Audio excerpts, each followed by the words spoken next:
see clearer in the fog.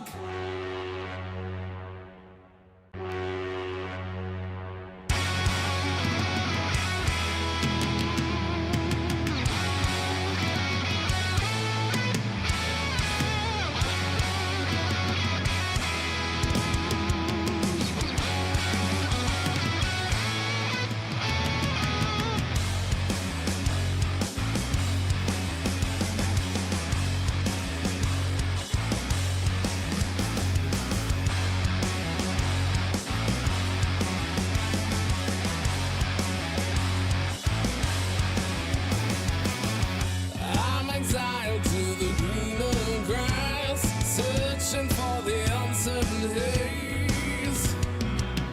Familiar skies and a well-worn path. Oh yeah, I need a cloud to cover up my escape. The clock is an unforgiving warning, who watches as I'm off mistaken. Is it deep enough to risk it? Am I too broken to fix it? Said awards none. I'm like, because the IBL site's messed up. Happy Friday, good evening, and welcome, baseball fans, to Canadian Baseball League action on a Friday night, the last night of June, as we get one day closer to the final month of Canadian Baseball League action for 2026, as the Guelph Royals take the trip, the 50-minute trip here to Brantford to take on the Red Sox here in what is the 28th game of the Red Sox season in 2026. Hi, everybody. Marshall Crocker joined alongside me today, a special guest. It's not the usual man you're used to seeing. We only put experienced voices. We only put experienced baseball people up here in the broadcast booth, and myself. Usually it's Brian Hawley, former umpire, former bench coach. Today, we get a man on the field, a man on the active roster, and a coach on the current squad quite often in the 2026 season. Aiden Armitage, welcome to the program, my man. Thank you for joining me today on Color Commentary. The sun's finally going down. Looks like we're not going to have a sun delay. The temperature's dropping. Players love playing at around 20 degrees. Could you ask for a better Friday night of baseball? Not at all. I mean, it looks great. The field looks great. I think that everybody's kind of ready to go. We've got a big stretch coming up of lots of games, 20 of the last month. So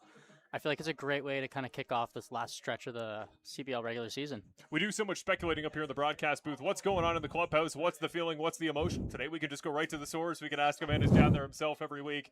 Today's an interesting game here because there's a lot of sentiment right now for the bottom four teams in the CBL. The whole team, the whole group of four below the playoff cut line right now, about 8.5 to 9 games back behind this team, the Guelph Royals in P5, the first spot above the playoff cut line. But the reality of tonight's ball game is, well, the team you got to chase to go make up that playoff cutoff line. You have a chance to put a W on your ledger and an L on yours. How big is this game tonight for Brantford? Does this feel like a last gasp to maybe give yourself a shot at playoff contention in August? Yeah, 100%. This game is definitely one of those games where you're looking at and seeing, okay, Guelph is that spot ahead of us, along with Toronto, along with Hamilton, and we have 5 more games against Toronto, 3 more against Guelph, 2 more against Hamilton, and those games in and of itself are the 10 games that I'm really looking at where we need to go make a difference. We need to go make a run against those teams because that's how we directly gain ground right now in the playoff hunt. Now, you're going to see when we cut to some of these cameras, including our awesome cameraman on first base, Ryan Kennedy, but any of these shots, you're going to see the grandstand, the home grandstand, and the one at third base are packed tonight. Free entry tonight, a couple charities involved, and it's awesome that we get the whole community together here down the stretch. The attendance last season in 2025 was great down the stretch for the winning streak. What's it mean, Aiden, for these fans in attendance, that the noise that we're going to see, especially here around first pitch? What's that going to do to these players on the Brantford side to see a packed house here at Arnold Anderson? What do you think that'll do to the guys in the field? It's going to be great. I mean, anytime you go into a place that has a packed house with a big fan attendance, you feel a little bit more of that buzz as you get onto the field, especially if you're a starting pitcher or a starting player. Especially being with the home team here and having that home crowd behind you, it's going to be really great to kind of feel that as you run out onto the field and through the early innings of that game. Hopefully that momentum can carry us into some runs as well. And what do you think is going to be, as we go down the stretch, we talked about it a little bit, lots of reschedules throughout the league. Most teams at this point in the season should be playing their 33rd, 34th game. We're playing our 29th tonight. A lot of teams around the league still yet to crack 30. Packing all these games into such a small time frame in August. Do you think we're getting to that point here, Aiden, where we're going to see teams shortening the number of pitchers they're willing to play in a game. We might see relievers go longer. Do you think we're at that point in the season that's going to start to play an effect in these bullpens? 100%. Depth is definitely going to come into effect here. I think as a team for ourselves, we're going to need to have pitchers that come back from the IL, myself included, come in and make an impact right away if we want to have a chance to make the playoffs. I think for every team, too, it's going to have to be a matter of depth and being able to see which pitchers that normally go 1 to 2 innings, can they give you 3? Because you then have that game going from a Tuesday to a Thursday and then to a Friday, Saturday, Sunday type schedule. 5 games in a week, you're going to need to see guys just eat more innings and just get more outs for you. There you see the starting pitcher matchup for tonight, pardon me. There it is. Liam Watt will be the visiting starter there for the Guelph Royals. Cade Kozak going to open it up here, making one of a couple starts here to this point in the season for him. He's looked strong in the early innings at times. He comes out with a lot of speed. He comes out with a lot of momentum. The question is always those second and third innings, and he's a guy like many players, many starters on this team for Brantford. That first and second inning, how quick they can get through on tempo, how few pitches they can throw, really dictates what you'll see in the third, fourth, and fifth. How far do you think Cade in this start tonight can go into this ball game? Because I feel like he's been picking up momentum as the season's gone on. Yeah, I think with a guy like Cade, you look at a guy and his numbers don't necessarily reflect the kind of pitcher he is. He's a guy that can go out and give you 5 innings pretty much every time. I think for him tonight, if he's able to go be efficient and effective through the first 2-3 innings, I think this is definitely a shot he can pitch into the 6th. That being said, making quick work of the first few hitters that you see on the Guelph lineup is going to be huge for him if he wants to go give us true length as a starter tonight. And Liam Watt, I've had the pleasure of watching him a couple times this season for the Royals on the road. He is a guy, he's going to pound the zone early. He's a guy that wants to attack. He wants to give himself the opportunity to go deep by trying to pitch to a lot of contact, really attacking the zone early. For good or for bad, high risk, high reward. He wants to get out of those first couple innings, put 8 pitch, 10 pitch innings up on the board, try to go a little bit deep, and that's going to be such a valuable component here tonight because this Canadian Baseball League this season, Aiden, it feels a lot about your starters are going to go as far as they're going to go, but that first transition from starter to your first bullpen reliever, that seems to be where offenses this season are finding a lot of success here tonight. So really the goal you would have to think, even aside from just the runs you can prevent, if you're a starter, try to go 5 or 6 innings tonight. Whichever starter in that matchup can go a little bit further, it's just going to give their team an advantage, you would think, through the entire rest of the contest, maybe the rest of the weekend. Yeah, 100%.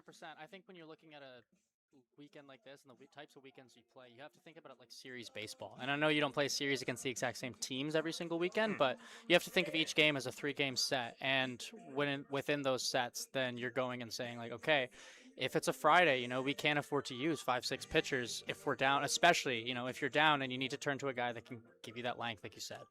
Now, when you were here, the most recent times you've pitched, I believe you pitched Guelph a couple times last season in 25. Yep. What's the culture? What's the perception when you see the Guelph Royals come into town, whether you're in their park or on the road? What do you expect from this ball club? I'd say they're a really smart team. A lot of the time, they have a really good coaching staff, so they're going to have a coaching staff that'll look at the pitching and that they're going to see, and they have a full team approach for each starting pitcher, and then they have a team approach for the guys that they're going to see come into the bullpen as well. They chart, they do the numbers, they do a really good job of... A little wild first pitch there. They do a good job of just working team at bats and passing the baton, so to speak. So leadoff guy, maybe doesn't get a pitch to hit, tries to draw his walk, work a tough at bat, pass it right onto the 2-hole, and so on down the lineup.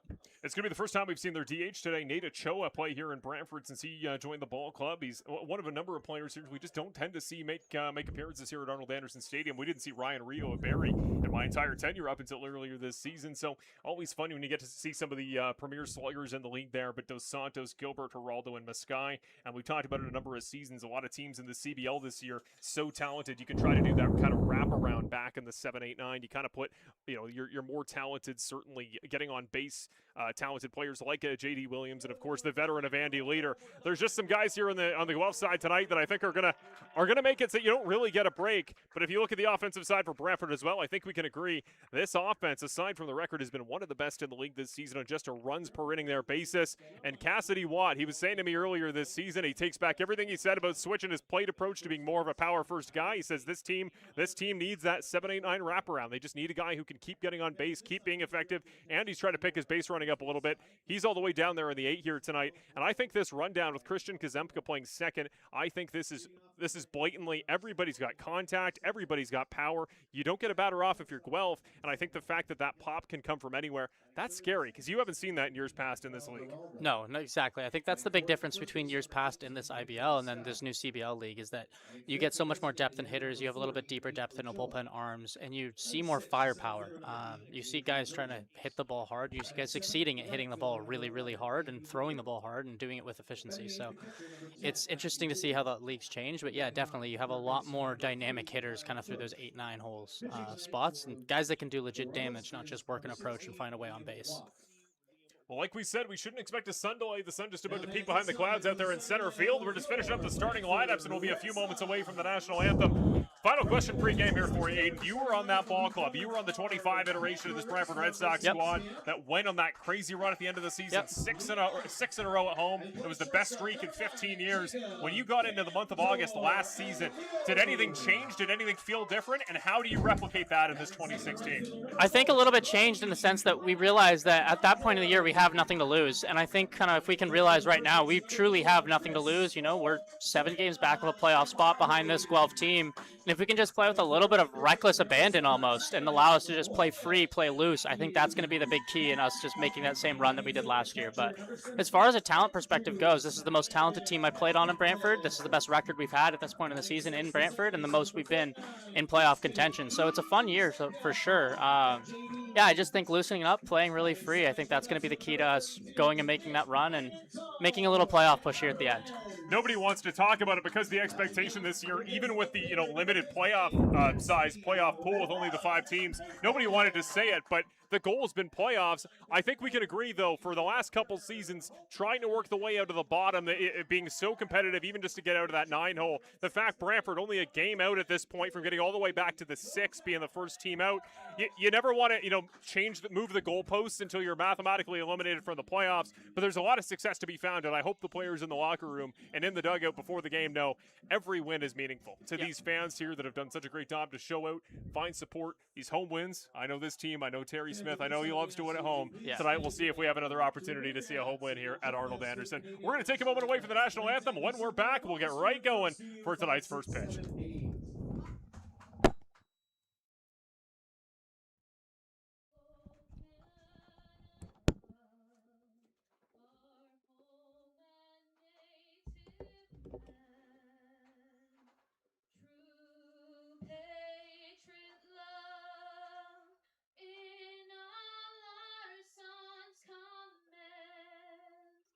With glowing hearts we see thee rise, the true north, strong and free.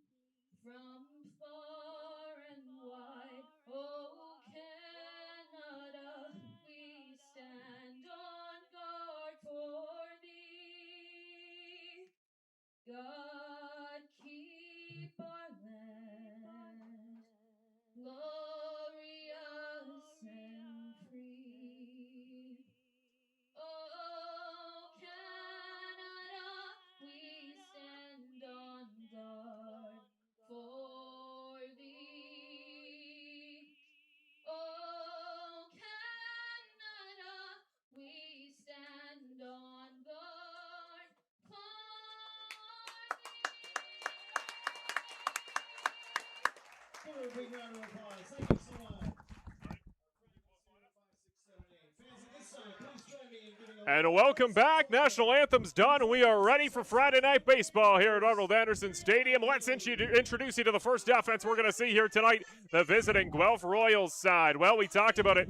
Plenty of depth there at the top. You don't get a break with veteran experience down there at the bottom. Ryan Dos Santos, Anthony Gilbert, Miguel Geraldo, the top 3. Victor Mascai, one of the hottest hitters in the league here this season in the All-Star. He's going to be hitting cleanup in the 4. Nate Ochoa, today's DH, makes his debut here in Brantford. J.D. Williams, Andy Leader, plenty of veteran league experience in the 7-8. Same with the 6-7, pardon me. Matthew Ward, the very capable hitting catcher. Great productivity from him in this 2026 season. He'll be in the 8, and Kyle Cush, longtime Guelph Royal, will hit in the 9 spot. There you see him warming up. Cade Kozak going to get ready to go here. What do you want to see here, Aiden, to know that he's dialed in, he's ready, and not only is he ready to be effective early, but ready to go far? What do you need to see from his pitching on the mound in the first couple innings? First pitch strikes. I think that's kind of the name of the game right Stay alert for foul balls and other items leaving the field of play. Please return all foul balls to the concession stand at the entrance of Harley-Anderson Stadium. Fans who return any balls.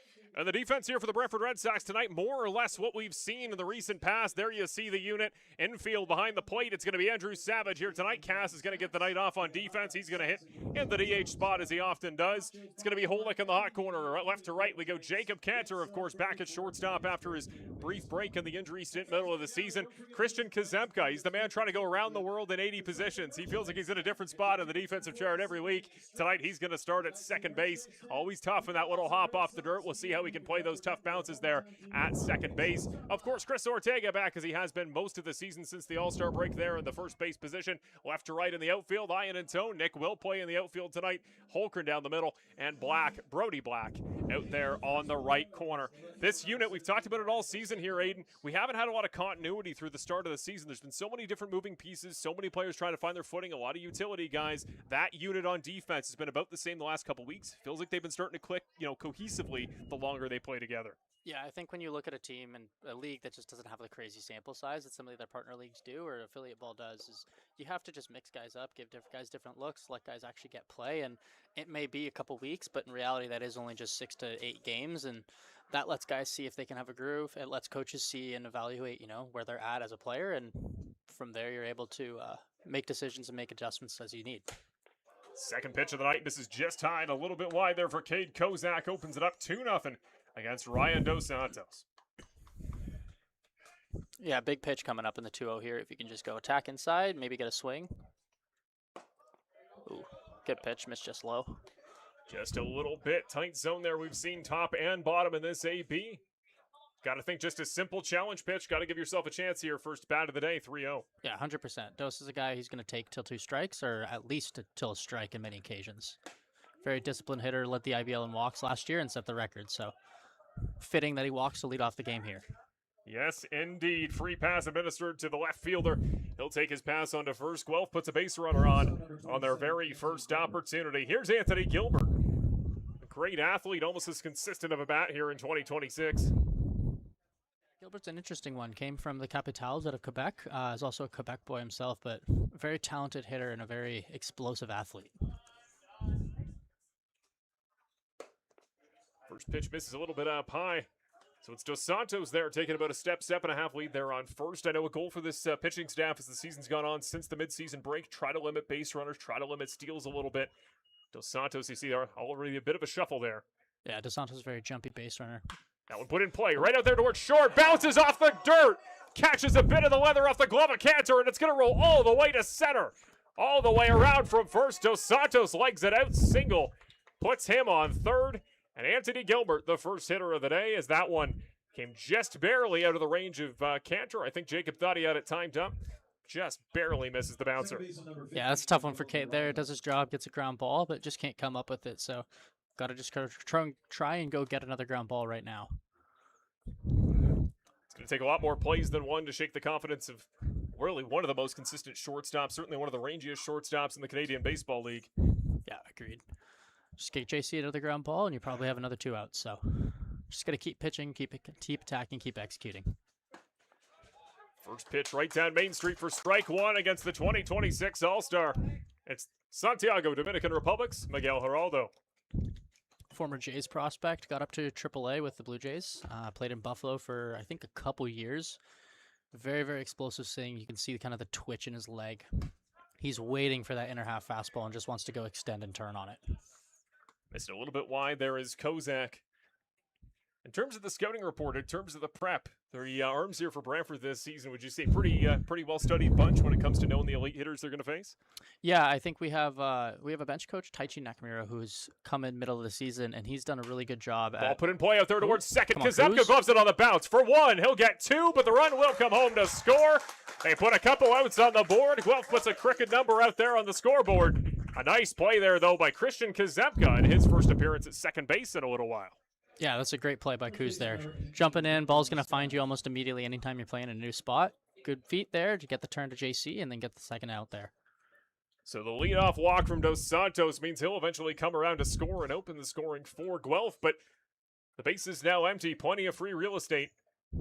Cade Kozak Only sitting at 8 pitches through the first 2 outs. Yep, run given up, but that's the kind of efficiency you want to see, like, yes, he gives up a run. Yes, we're down in the first inning, but with our offense, you always have that capability to come back and score. So 1 run isn't going to kill you. Honestly, 3, 4 runs aren't going to kill you. You just need to go give as much as you can in terms of outs provided and let the offense click. Here, 1. Up a little bit high. Nice take there by Maskai.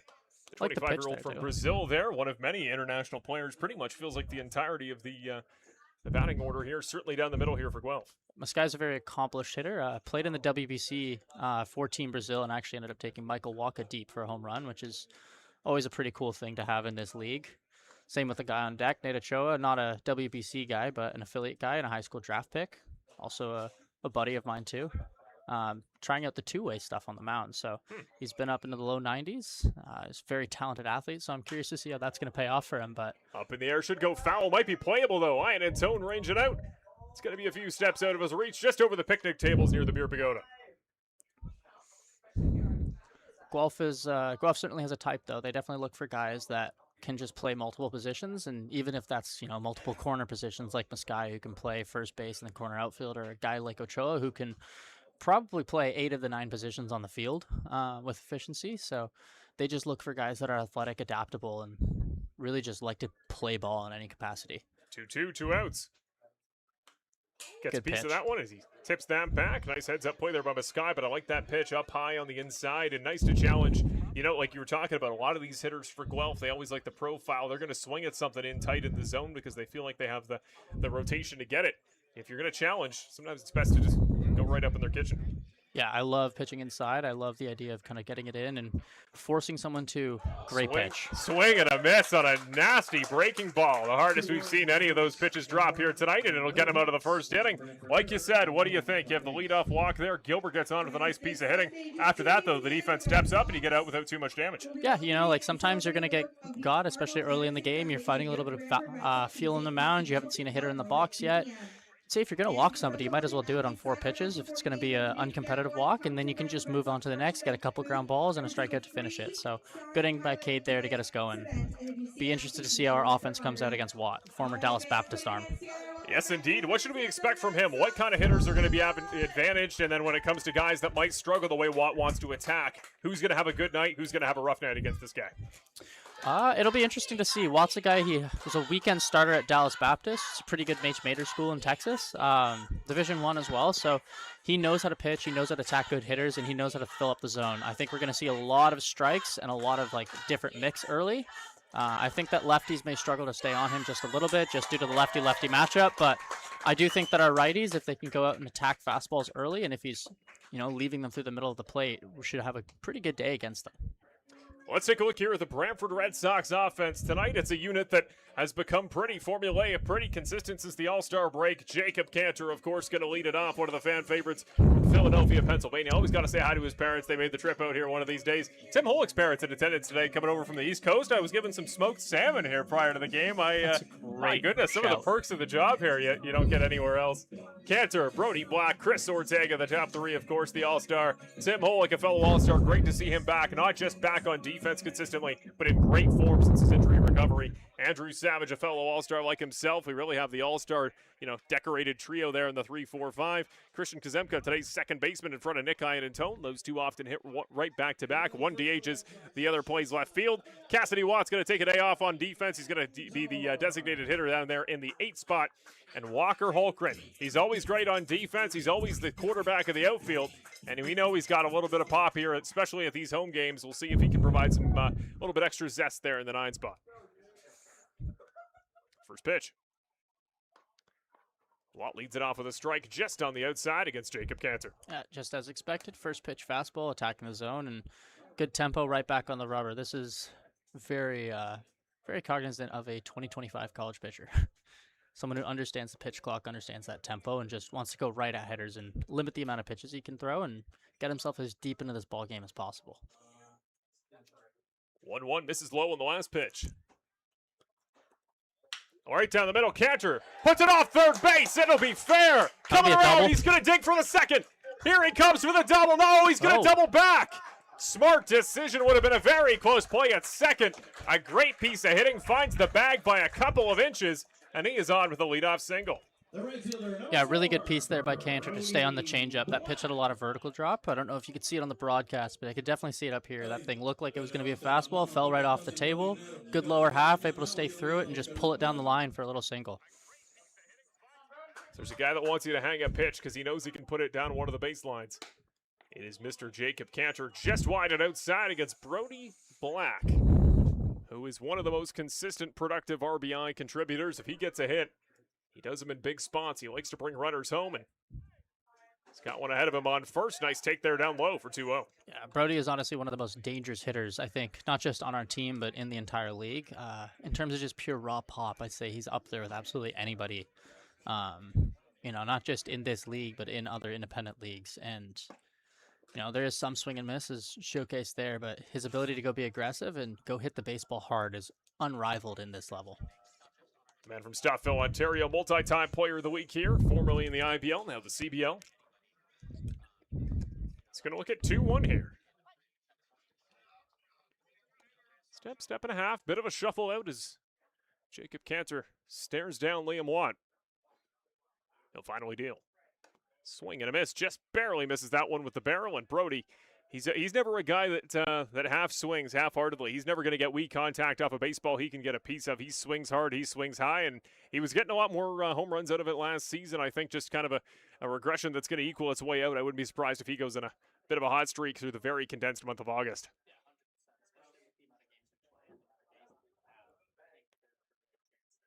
That one put in play up the middle, straight through the gap, and third and short. Cantor's going to advance on a stand-up single for Brody Black. And the next man up offense we often see mid to late game for Brantford. It's getting it started here in a hurry with this very loud home crowd loving what they're seeing. Just like I said, though, Brody with the ability to get consistent with playing games day in, day out, I think that's just going to play to his ability to just keep sticking and producing. And I do think that home run numbers are going to start to even out. And I think he has a good chance to surpass what he did last year. Well, you said it, Liam Watt, good velo. We know he's going to attack the zone. It looks like the Brantford Red Sox read the scouting report. It looks like they're ready. And a guy who wouldn't mind some heat up high to put a ball a couple postal codes over is Chris Ortega. Shows bunt, does bunt. Pretty clean, just barely going to roll foul. Caught a bit of a divot there in the dirt. He'll take his trip back and get ready to reset. One of your best power bats, you know, bunting in this spot. Some teams wouldn't like it, but when you're trying to put runs up on the board here early to even it up, there are some teams who are a fan of the more modern style of advance the runners. Yeah, you know, I think that it's one of those situations that can go either way. You know, Chris is a good hitter, and there's always the chance that he can poke a ball. But it never hurts to kind of lay one down, especially with the third baseman playing back, see if you can get down a good bunt. That was a pretty good bunt until it rolled foul, and see if you can maybe squeak out a bunt single or just work a sacrifice for Tim. Oh, it is chopped up in the air. Will be fair. He'll step on the bag, try him at first. Gets it there in time. Very nice clean throw there from the third baseman. It is Cush making the nice play out there to record a pair of outs. Yeah, it's just a tough play there. Chris beats the ball to the ground, obviously trying to move runners, just puts it the wrong way and ultimately ends up rolling into a double play there. But good chance here for Hullock to pick him up and drive one in and even up the score really quick before we head back out there. One of a couple of the on-base specialists here in this lineup. 356 on this season, 31 hits. Half that number resulting in RBIs. Always a patient hitter. Of course, one of the coaches there with game-ready training. You don't get much more academic of a plate approach than him.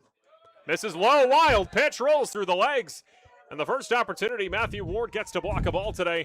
No dice, goes straight into the back fence.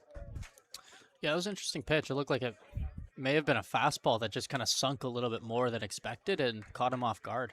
He almost just didn't go to block that. Potentially a cross-up, but looked more just like a fastball with a little extra sink low in the zone that just skipped away. Well, the responsibility, the requirement for Tim Hullock gets a little bit easier. Runner now on third. He gets a piece of it, chops it up the middle. It'll be a play by the shortstop. Gilbert can't get a hand on it. And the Brantford Red Sox wait just a half inning to tie it up. It's Tim Hullock putting the single just out of reach of Anthony Gilbert at short. The catcher, number 17, Andrew Savage.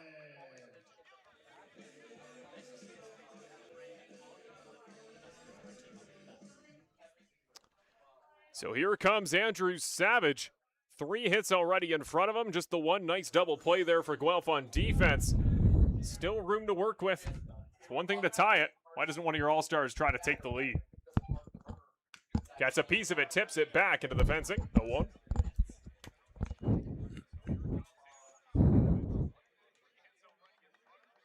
I mean, Andrew, what he's done this year, one of the just the most pure contributors and one of the most pure competitors in this team. That one once again going to be tipped back. Andrew, I said before the game, I was talking to Cassidy Watt, we are the only team in the league that you could argue our 2 catchers see the baseball better, see it almost in slow motion more than anybody on the team. It feels like Cass and Andrew always find a way to get the bat to the ball, and they're always dedicated. They're always dialed in. You can tell hours before the first pitch. Yeah, these 2 guys are very good in terms of just their vision. Cass works really hard at game ready, working with his vision, and Savage, obviously not living in Brantford, but works hard in his own right, getting his work in, and both of them are just have very good approaches, vision, and just understand the game at a very high level, which we're blessed to have. 0-2. Second attempt for Watt to try to finish off the inning.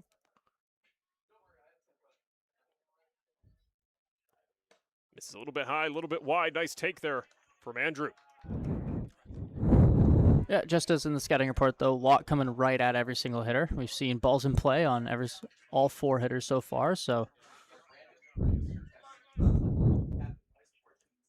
That one up in the air, should be playable in the shallow center. Ranging forward as J.D. Williams waves off the outfielders, makes the catch. And the Red Sox come out of it with a couple hits and a tie ball game. 1-1 your score after 1 inning of play. A trio of hits there already for the Red Sox, and of course for Guelph. Nothing as of yet to show for it, aside, I believe, from a hit that will go to Anthony Gilbert. It's a strong start there for Brantford. You got to think, if you come out of the first inning, you're tied, but you already put 3 up in 5 attempts. I think just to get the rest off, and what do you call it? The visualization of saying, hey, we've put the bat to the ball. There's a couple guys on this night that already know what it's like to feel the baseball rocking it off down the infield there. That's pretty strong, solid inning you can ask for in an opener at home. Yeah, I mean, that's something that my college hitting coach used to say all the time, which was, you got to eat your peas and carrots before you get to the steak dinner. And I think right now we're eating our peas and carrots. We're taking the singles where we can get them. We're putting bat to ball. We haven't struck out yet, and we're working counts. So we work our peas and carrots. We eat those now. We're going to get the steak dinner later in the game, and that's when we really start to blow things open. So here is Cade Kozak back again to get set for his second inning of work. It's going to be Nate Ochoa, the DH, J.D. Williams, and Andy Leader. Plenty of veteran presences, plenty of guys that know what they're doing here at the plate. I'm always curious when it comes to, do pitchers, Aiden, try to get ahead of the age-old problem in analytics, which is your second, but even more so your third time through the order. If you're trying to go deep in a ball game, obviously that's when you start getting hit. It's that third time. It's the longer batters can see you multiple times. Are you thinking ahead of that already in terms of what you're offering the first go-around through the lineup? How much are you preparing to turn that over to the second, to the third? Are you a different player as you see batters come back up? Say yes and no. I'd say yes in the sense that you're going to sequence hitters differently than you did the first time you saw them. But I say in many respects, you're going to have to stay the same pitcher. You can't get too big, and you can't try to be somebody that you're not. And oftentimes you have to live in the now and you have to live in the present. So you have to get the hitter in front of you out before you worry about getting that hitter in front of you 3 innings down the line out. Right? If you can't get the hitters in front of you out now, you're never going to face them the second time because you're getting pulled. So I think it's hitter by hitter, pitch by pitch. I try not to think too far ahead. I think in college I ran into that issue a lot, and it cost me a lot in terms of walking guys because I wasn't locked in on the hitter I'm facing in the moment. Yeah, the margin's so small in this year's Canadian Baseball League, you really don't have a chance to just mentally wander and start thinking about anything other than the very dangerous hitter you face. Speaking of, Nate Ochoa going to kick us off here in the top of the second inning for the Royals. Again, his first trip here to Brantford in 2026. There you see the numbers, small sample size, new addition here towards the end of the transaction deadline, but it sounds like you know a little bit about this guy. Yeah, Nate was a fieldhouse player growing up, drafted by the Washington Nationals out of high school, was originally an Alabama commit, forgoed his commitment there, ended up playing with the Washington Nationals and got himself up to single A with Fredericksburg and played there for the past couple of years before he was released and ended up coming into my biomechanics lab at the University of Waterloo. This was a hack by him that goes foul, and ran him through a motion capture process just because he's looking a two-way. And so he's been up into the 90-91 range on the bump. He has some pretty interesting shape on the fastball. So there's actually a chance that we might see him later on, especially with him in the DH spot coming out of the bullpen. But yeah, no, very good dude, very hard worker, and just looking to find his stride in the game of baseball again, kind of coming out of affiliate, wants to play for some childhood coaches and guys that he played with growing up and find that love for the game and just have some fun with it before he goes into a hard winter of training. 22-year-old from Burlington looks at 0-2. Kozak deals. Puts that one in play, chopped over to the third. Holick gets it on the one hop. The throw. In time, had to pick it low, but Chris Ortega makes the play for the opening out. By Cade there, just go get the leadoff hitter. Sets himself up well with a couple pair of righties coming up in JD and Andy. JD Williams there, capped off the bottom of the first inning there on defense, as he often does.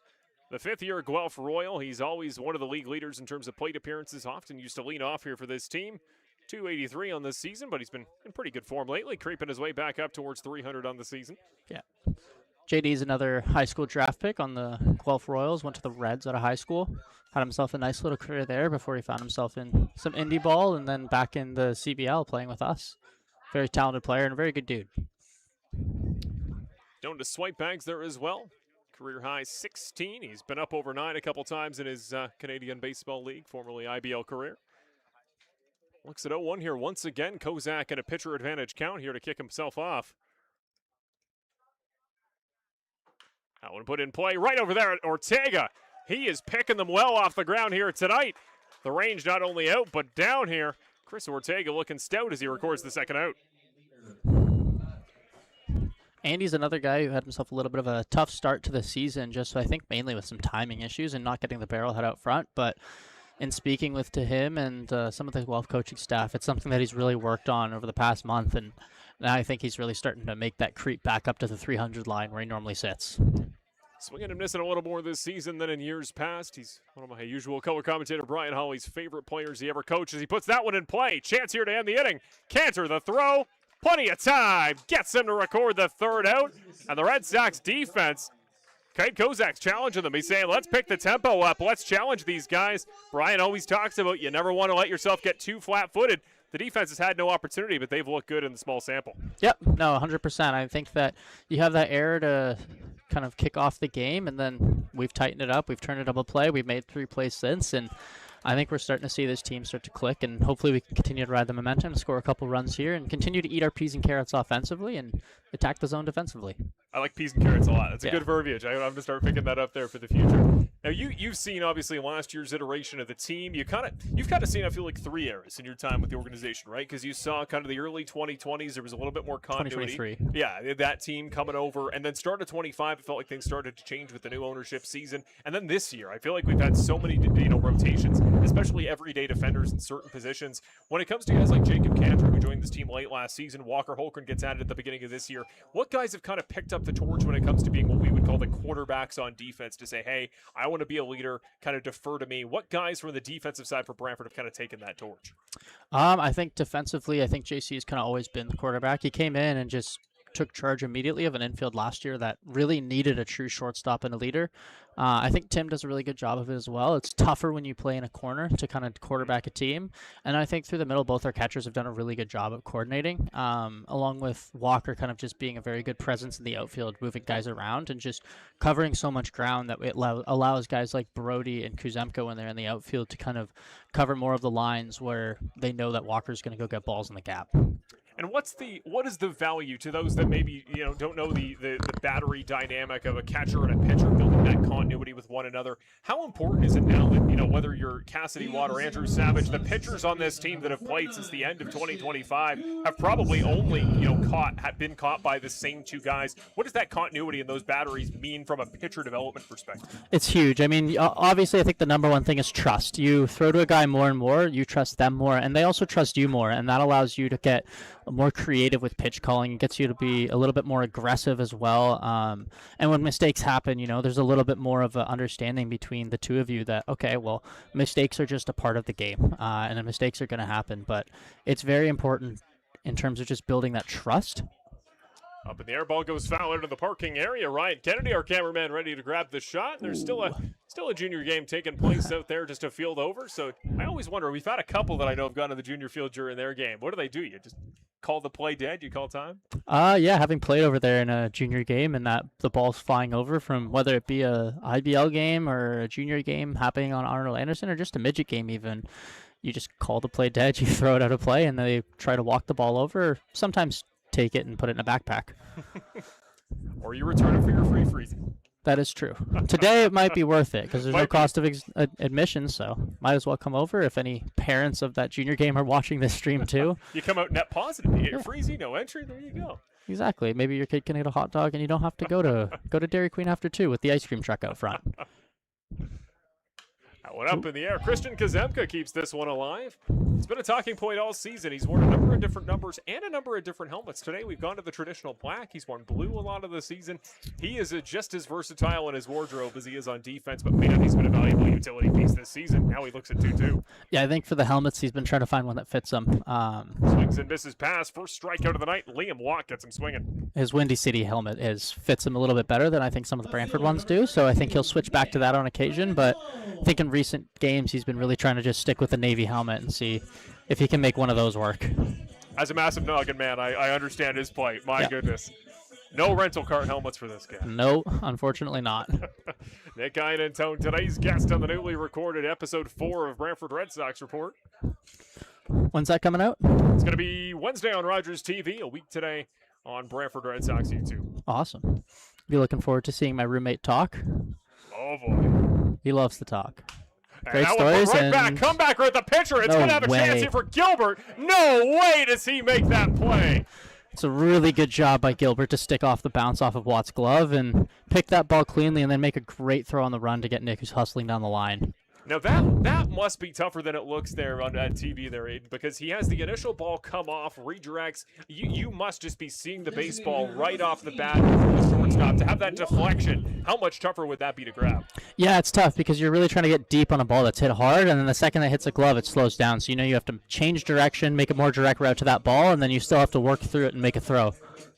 And actually with a little bit less time, too, because that ball's slowed down. Nice pitch with some arm side movement, creeps its way back out of the zone. 1-0 now to Cassidy Watt, a fellow Red Sox Report alumni.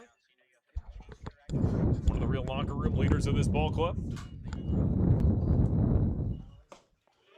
That one misses a little bit low. Another good take from Cassidy. He told us in the offseason, Aiden, he said to us preseason before our preseason preview, I'm going to switch up my swing. I'm going to switch up my dynamics. I want to hit more home runs this year. I'm going to worry less about contact. Hey, he's hitting over 300 with 1 homer on this season. I think he might have lied to us, but I think it is for the better. I think, as a player, you come in, you have certain expectations of what you want to do on the field, and then I think sometimes what's actually happening on the field and what the team needs changes a little bit. And if you're a good teammate and you're a good ball player, you try to change that process and that outcome so that you can get better results for the team too. 2-1 the count. They're going to give it to him on the far side. I think that was a nice piece of framing work from Warb there. Yeah, it was good handwork by Ward back there as that pitch was probably a little bit of a ball off, but I think Cassidy understands what goes on back there for sure. That was a gutsy take, but it drops just at the end to make it 3-2. Got the battle of the Watts, Liam versus Cassidy. It's true. No relation, I believe. No relation. We joke that it's his long-lost cousin. That one put in play. Right past Gilbert and short. 4th hit of the day and a fist pump for his troubles. Cassidy Watt. A little bit of excitement as he rounds towards first. The Red Sox pick up a little bit of momentum. Now the question is, what can the last man in the lineup do about it? Walker Holgren tries to keep the momentum going. A really great at-bat by Cass there. Spoiling, staying alive, finding a way to work it full, and then winning the battle of the Watts and poking that single to left field.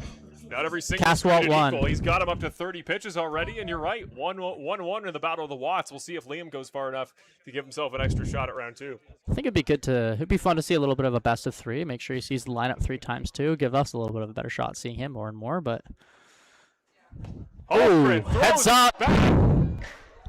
Off into the grandstand. My goodness, a souvenir for a young man out behind the bleachers. Wow. My goodness. Christmas in July was last week, and he throws a late Christmas gift out there to a fan and down at first. My goodness, that caught air. Apology there as he comes out, gives a bit of a thumbs up. My goodness. Thankfully, I don't think that caught anybody. Don't think that caught anybody, but... I think we're safe, but my Wow. goodness. That might be a little bit of an advertisement for some more protective netting, although that fence itself is fairly tall and protective for the fans I here. can't believe he cleared that. We got a man out there on first. Ryan Kennedy can show you just how, from a personal perspective, how far away Holgren just threw that bat from. Yeah, he zoomed in, so it looks pretty close, but that is If he a zooms good all the way out, you will 120 see. feet. That caught some air. It tells you exactly how much power he's got in the swing, let alone the throw. That's a piece of it. Put right at second. That should end the inning. Geraldo gloves it clean, throws it clean, a little bit wide. But a nice grab there from the first baseman. That'll end it before too much more can pick up. But clearly there's something in the water here tonight. Both sides seeing the baseball pretty well. We're going to send it to a quick break here on Brantford Red Sox CBL Baseball. Whether you're watching us on YouTube, CBL TV, or Rogers TV Game of the Week, we thank you for joining us. Marshall Crocker, Aiden Armitage. We'll be right back.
Happy Friday and welcome back, baseball fans. There you see, we were talking about it a moment ago. That's your reference point. That is an accurate recreation of the distance that Walker Holgren's bat just traveled. This is our cameraman, Ryan Kennedy, standing up there just past the first base zone there.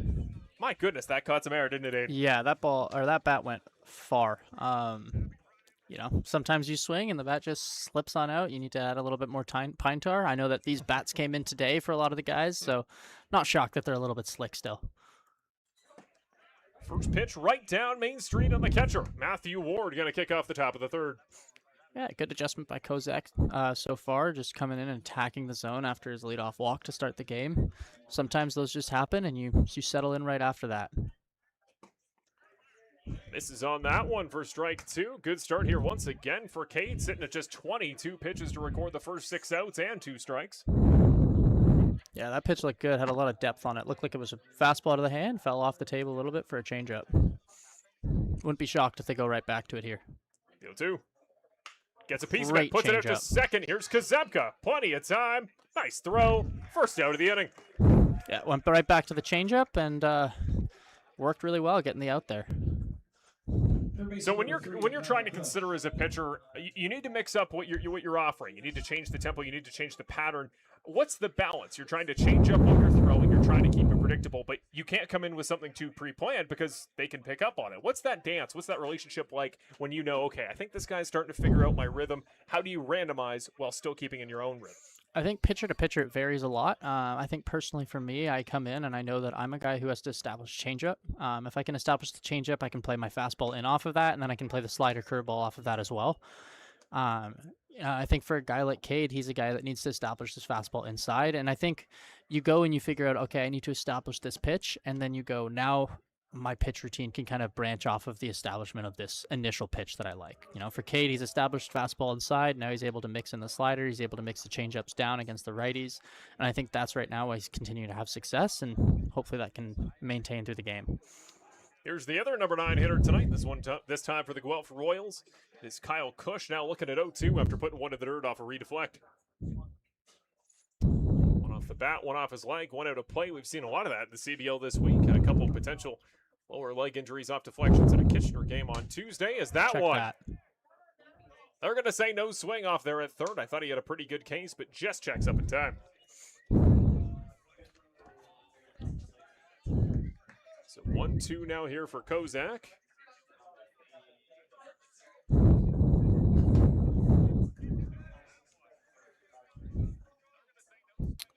Yeah, I think he's got a couple options open here. If you go curveball low, I think you go change up glove side or... Oh, miss with the cutter inside. Very close there. The cutter looks different for everybody. Some guys seem to want it for that extra bit of movement. Some guys really want it just to tunnel into their fastball. Different purpose in everybody's repertoire. I think that's why a cutter is such a dynamic and effective pitch, is that you say a guy has a cutter, but you don't really know if that cutter is going to be more slider, if that cutter is going to be firm, if it's going to be traditional. And so you're kind of working and seeing, like, what's that cutter going to look like? And then, as you know, pitchers kind of go deeper into games too, especially starters, they start to manipulate shape and they can turn that cutter into a little bit more of a slider, or vice versa, turn that slider cutter into something a little bit more firm, just to create a different wrinkle for hitters to face. Penticton zone. He had a little bit of margin for error, but now Cade Kozak finds himself in a full count against Cush. He'll deal. That one fouled off and over the third base grandstand out to the kid zone. Plenty of vendors, plenty of booths off there in the family fun area, and that ball likely just hit one of them. Yeah, nice little cutter there again from Cade on the outer half. Just something that Kyle's going to just spoil off and try to shoot. Nothing he can really do and take, nothing he can do with that pitch to hit it for damage.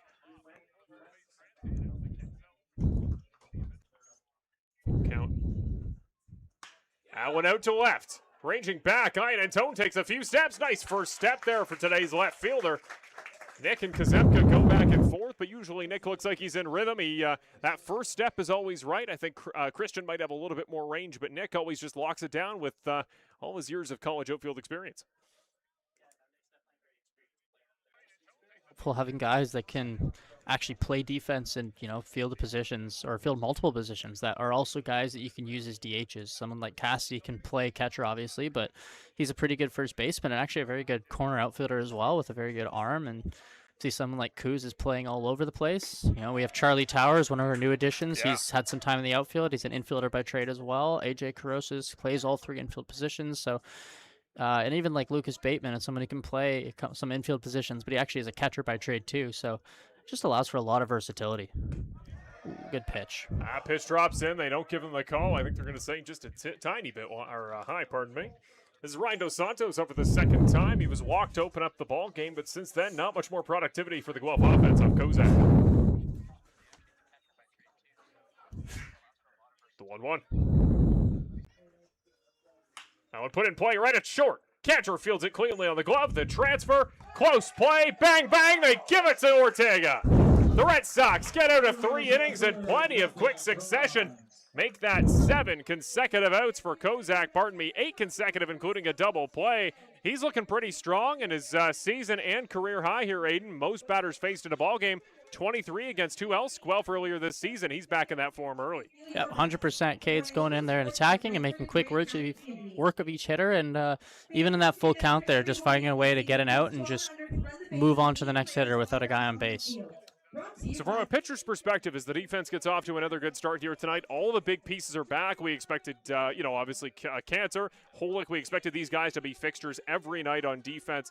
What, from a pitcher's perspective, does it do to have that confidence in the unit behind you? I know some guys, you want to say I'm a pitch-to-contact specialist, but unless you have the unit who's ready to clean up the trash when it's put on the ground, you know, how does that relationship work when you see week after week, game after game, your unit's doing the right thing? It definitely increases your confidence to just go in and attack in the strike zone. I think that sometimes when the defense doesn't do its job, that's when you see guys start to nibble, and that's where they get burnt with walking guys before attacking and getting blown up. When your defense makes the plays behind you, you have all the confidence in the world that even if you go in and attack, you give up a single, you're going to be fine because you can get that double play. As we got Brandon Deans on the bump now. We do indeed. Already out of the night is going to be Liam Watt. His ball game is going to end after just 2 innings on the bump there. And so no rematch there in the Watt doubleheader. We're going to give Cassidy Watt the victory in that match through one through one bout. Brandon Deans, what do we know? Well, we see him plenty. He often goes pretty deep there through the middle innings. Usually a guy you can get 2 or 3 out of. Another guy that likes to attack the zone. Pretty nasty break. He's a guy that's going to take care of the right-handers quite well, especially on late counts in my experience. But we'll see what he's got here against some of the lefties. Not many, of course, in the Red Sox lineup compared to a lot of ball clubs here in the Canadian Baseball League. But how much do we know about 91 here for Guelph? Yeah, so Deans was a guy who, out of high school, went to Oakland University before coming back to Humber and ended up setting the OCA record for strikeouts. So very big, powerful arm, some good collegiate accolades, and then he's been in the IBL for, IBL now CBL, I think for 4 years, going on 5. And he's kind of worked out a multitude of different roles. The fastball is up to the 90-91 range and has a lot of ride, so that ball holds plane. As if you've been around for some earlier broadcasts, it's a pitch that looks like it's going to sink a little, and then it just kind of keeps on going up. Along with the big hard slider, I think it'll be tougher for our righties to face him, but someone that the lefties, if we can get a little bit of a rally going, then we can get some damage off of him. Well, the man from Mississauga pitched against Brantford 2 innings back on June 28th, right here in this ballpark, and 1 strikeout. He went 2 innings, no hits allowed. He was pretty much flawless in the 6 batters he faced. Let's see what he's got here tonight as we go back to the proper start of the lineup. Jacob Cantor going to kick us off at the 3rd. Gets a piece of it right back on the comebacker. Welcome to the ball game, Brandon Deans. Underhands it in time for the easy first out. Yeah, I like the aggressiveness there by JC. Just go after the first pitch. You know he's coming into the game, so you know he's probably going to try and throw you a fastball just to get that first strike out of the way. We used to say about Jacob, he's always going to swing at the first pitch. He was a guy that always seemed to. He's changed that tact, and I know some guys kind of just like it as a rhythm thing. Go out, attack what you see, and then work from there based on the timing of that big swing. But he's a guy that he started to draw walks early season, and he's just trying to stick with what works as that first pitch misses here to Brody Black, who singled back in the opening inning. There you see the numbers for Deans, 1-0 record this year. No starts, all relief appearances as that one's absolutely skied out there foul to left. We have had some absolutely massive blasts down the lines here that haven't stayed fair. It's not like players can't generate the power here at Arnold Anderson, but we just don't get the results relative to some ballparks. Namely Toronto and Kitchener, and luckily for these Brantford bats, all the bats in this lineup are owed a couple games on the road in Toronto to play in Christie Pitts, and they're going to get them all in the month of August. The schedule, I just didn't want the Maple Leafs and Red Sox to see each other until it was dire straits. Out and up in the air again. Way out to left. That might be the previous one. That ball went way further than the previous one. A couple of bombs by Brody Black. In that backyard out there, a street over. It might have 2 baseballs in it because he skied those to about the exact same spot. Let's see if he can make that a little adjustment on his timing and send that ball in fair territory. Exactly. Allen's put now down foul on the ground. Remains 2-2.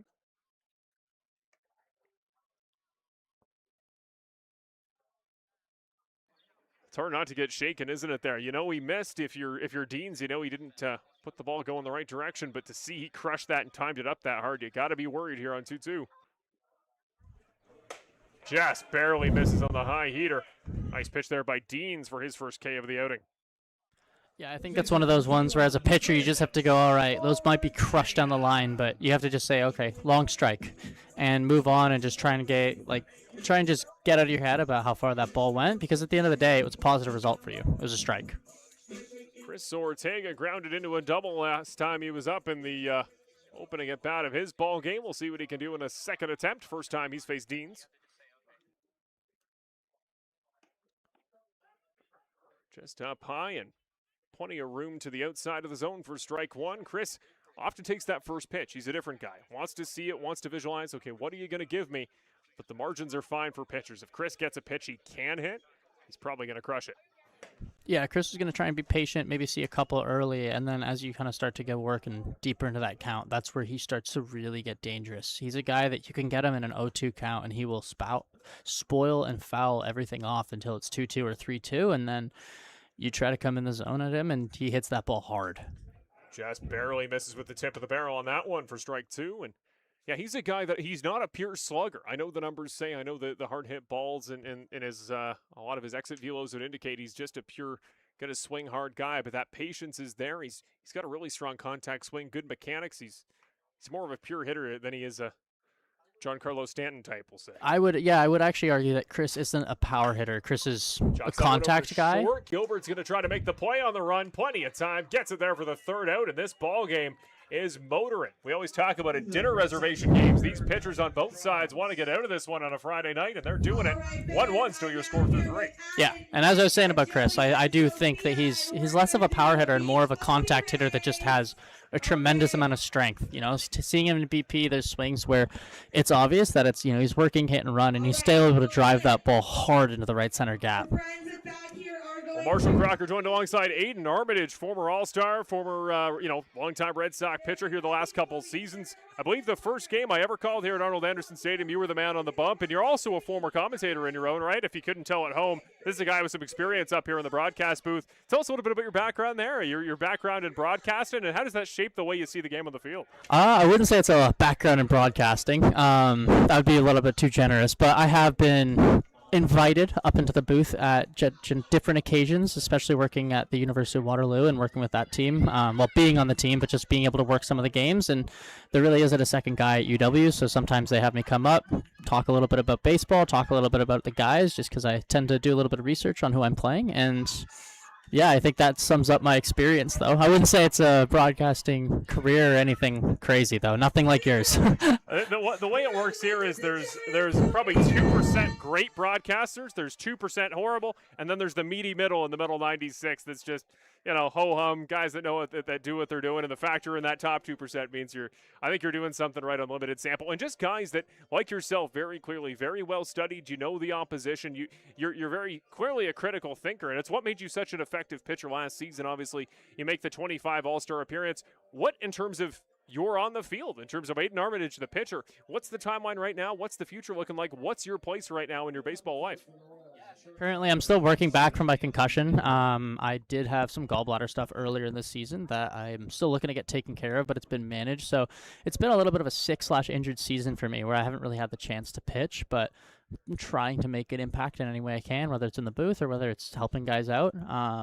But hopefully looking to get a bullpen in this weekend and then just basically go and send it in the game.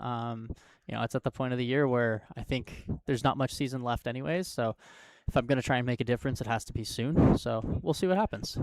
You're always a contributor. That's what I've heard from guys in the clubhouse. Whatever you're doing, you put your heart into it, and you're a great member of the clubhouse, and obviously you're really one of the veterans here at this point. It only takes a couple seasons here on this Red Sox team. How much turnover there's been to be one of the guiding visionaries of the Beyond era, as that one's put in play to Cantor. JC going to make a play on it, spins around. What a throw! Play! Oh my goodness! Ay, Dios mío, Jacob Cantor. My goodness. Santa Maria. And the voice of Matt Vasgersian. That man should be at Rogers Center right now. I think he's playing at the wrong park. That was an unbelievable spin. And for Chris Ortega, I don't want him to get overshadowed, to step off the base backwards with that range going back, all the momentum pulling you off. He still sticks the foot down to make the play. Yeah. That was exceptional. Yeah, just great play all around, and good by Cade to just go get the leadoff hitter once again.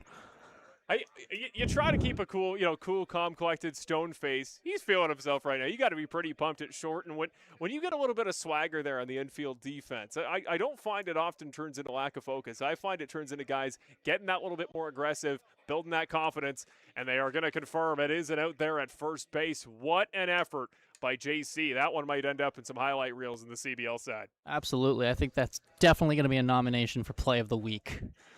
But definitely from the defensive side, anytime you see a play get made like that, as a player, you just think, okay, if it's not me, now's my chance to go make another cool play like that. As a pitcher, you get fired up because, he just took a hit away from somebody, and as the guy who makes it, I think it lets you play with even more freedom because you go, okay, yeah, like JC's probably was thinking about that error just a little bit to start the game, and now, he's made some good plays, turned a double play, taken away a hit, and that's just out the window.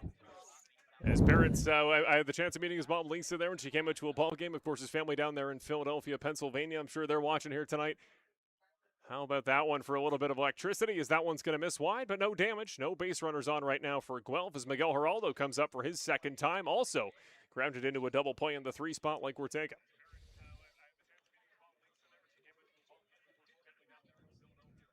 Pitch here by Cade to go get himself back in the count against a dangerous hitter, but hopefully setting himself up here for another quick inning.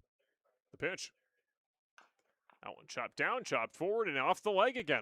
I'm telling you, it's a lot of that this week in the Canadian Baseball League, and I think it's just, I think more than ever in this league, I can even see it from 25 to 26. Guys are attacking more because the offensive capability is up. I think there's a little bit less patience. You're seeing strikeout rates go up there year over year. We have the last couple seasons, and I think that's part of it. I think pitches that would be a close take it out of the umpire's hands, right? And just go right at it. Try to do it with the bat before you need to get somebody else's perspective. Yeah, especially with the ability for pitchers this year to command as opposed to in years past, you just have a little bit more depth. So guys have that ability to manipulate the ball, and if they know the umpire is going to give them a little bit off, then as a hitter, you have to be ready to spoil that pitch and live to fight another day. 2-1. Just barely wide. The home crowd here in attendance. Plenty there throughout both the third base and behind home plate grandstand. Not going to be happy about that one, but free ball game entry here tonight. It was the Special Olympic Canada night and the Wayne Gretzky Foundation as well. There are plenty in attendance that are ready to see a Red Sox home win. What a beautiful Friday night. That one sent up in the air out to left. Only required a few steps to his right. Ian Antone makes the grab here to record the second out. Good job by Cade there, especially after a 2-0, and then just to get himself right back in the count, even in a 3-1 count there, just to go attack and get out number 2. So Victor Mascai going to come up here with 2 outs on the ledger, just the same way he did back in the first inning. He was looking at 2 outs, and he swung and missed on strike 3 against Cade Kozak. The record for Kozak in his time this season with the Brantford Red Sox, 4 2/3 of an inning, the furthest he's gone. Imagine what it would mean to record a quality start here through 5 innings. He's well on his way. Piece of that one up in the air. Weak contact as Cantor ranges back over the shoulder, makes the grab in time, and the Red Sox hold 1 on the board through the second, third, and fourth. We're going to step away here as the Red Sox offense gets ready to take the field and see if they can finally start to break this deadlock we've seen here. Marshall Crocker here with Brantford Red Sox CBL Baseball. Don't go anywhere. We'll be back for the home side of the fourth.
Welcome back, and welcome back to National Geographic here from lovely Arnold Anderson Stadium. There you see the beautiful grass cover that makes up our lovely field here as we come back and get ready for the home side of the fourth inning. There you see the score. We're even at 1s as the Guelph Royals take the trip down here to Brantford, and now they're currently getting held even after they opened up the scoring in the first. Brantford responded, and now we're in a stalemate.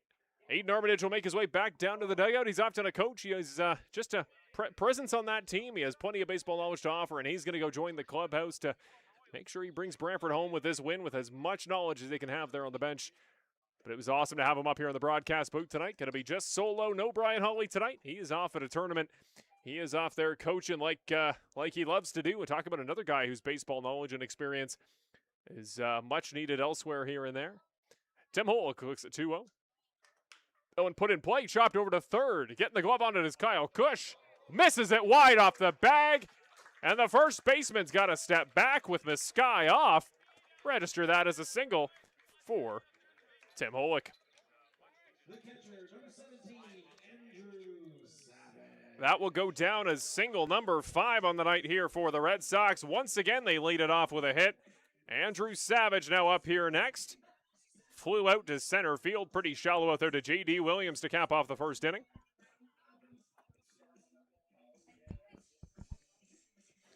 Well, thank you very much, Guelph fans, for joining us, whether you're watching from Guelph, of course, from Brantford, or anywhere in between. We thank you for supporting Canadian baseball on a beautiful Friday night. Right down Main Street on the slightly breaking cutter there to open it up against Savage.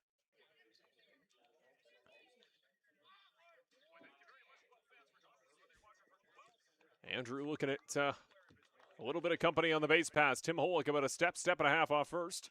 Gets that one up in the air, out to shallow right center. Ranging forward as the right fielder leader will get under it. And he'll send Holick scurrying back to first. First out at the bottom of the fourth. So it's Christian Kazemka, the next man up. The utilitarian has been hitting pretty hot at the plate here through the last couple months. He's been working his way into consistent form. I think a lot of these new bats with the Red Sox this season, the struggle has been early. Just consistent on-base performance. You got to work up the batting average before you can work up the power bat, as he misses just a little bit wide. Of course, the former Barry Baycat. Also the former pitcher. He once again appeared in a ball game for us this season. He's appeared in a number of them just to get a few valuable outs, protect bullpen arms. Of course, we talked about Nate Ochoa there for the Guelph Royals, working on his two-way prowess there as well. I think the opportunity is really open. It's open territory. Free real estate for some player to become kind of the iconic two-way star here in the CBL's era. Piece of that one off the ground, off the hand. Looked like the right arm of Matthew Ward might have got caught by the tip baseball.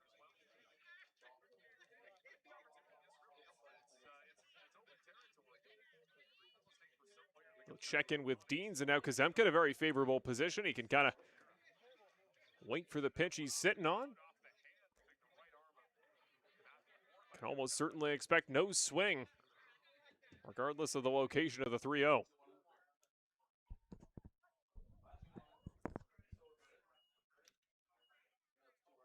Still not much of a lead there by Holick. Out up in the air, popped up, will be playable. The first baseman should wave him off, and he does. Makes the grab. Guelph puts the second out on the board there in the bottom of the fourth inning. That's Victor Mascai.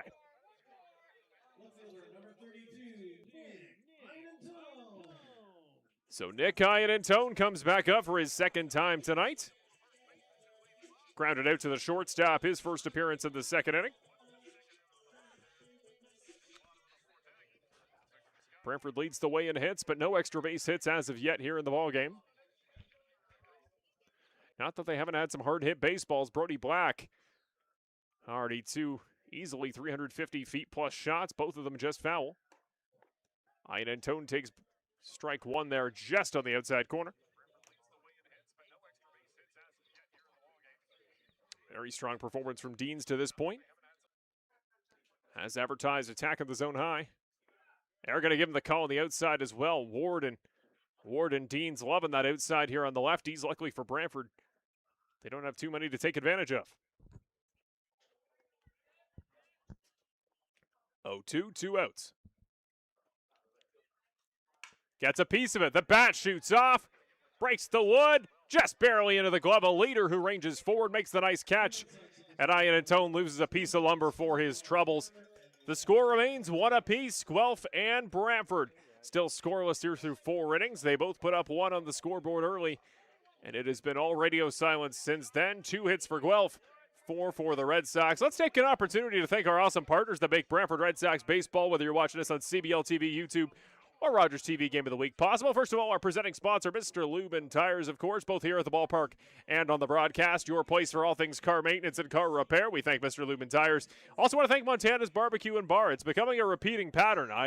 It's subconscious. I have no deals. I have no staff discount, but my goodness, do I find myself at Montana's Barbecue and Bar quite often, whether in Brantford or the surrounding area. Sometimes pre-game with Brian Hawley, we like to take a trip out there to one of the best eats in the city. We thank Montana's Barbecue and Bar. We also thank Popeye's Supplements, the official supplement and wellness provider of the Brantford Red Sox. And, of course, the Terry Summerhays team on behalf of RE/MAX Realtors. And that's not all. There's also the awesome summer camps going on here, courtesy of Game Ready Training at the awesome new Game Ready Training facility. Game Ready Training there as well. Of course, the awesome new, what's even the word? Megalith, the absolute megalopolis that exists out there towards Burford. It is a beautiful facility, and you can get a chance for your kids and aspiring baseball stars to go out, get some awesome training there, and book with Game Ready Training. Tim Holick and the entire team out there. You're getting some of the smartest minds in baseball, some CBL-worthy talent, trying to get your kid to whatever their baseball dreams are, whether professional, whether collegiate. Maybe you're an existing collegiate player. Plenty of knowledge to go around. We, of course, also want to thank Aventry Medical, the official away game partner, setting the standard in event medicine. We thank Aventry Medical, the official road provider of the Brantford Red Sox. Back on the mound, looking to set a high score, it's Cade Kozak, looking to set his record for deepest appearance in a ball game. His record, 4 2/3 of an inning. If he can complete the fifth, he'll have a chance at a quality start registered in the old box score. And you saw there the shot. The clouds have come overhead. We avoided that pregame sun delay. The fans got to see 7 o'clock Friday night baseball. And we are almost halfway through at just 8:15. Marshall Crocker solo here after Aiden Armitage I had the pleasure of joining Aiden Armitage up here in the broadcast booth early. We thank him, and he's now on the bench alongside his compatriots. First pitch of the inning misses low on Nate Ochoa. Of course, also want to thank our awesome volunteers. Of course, Ryan Kennedy, Brandon Serena, Haley holding it down on audio today. Sebastian's somewhere. He's our utility man. Second pitch drops low there. Makes it 2-0 on Ochoa. The sinker can't find the zone.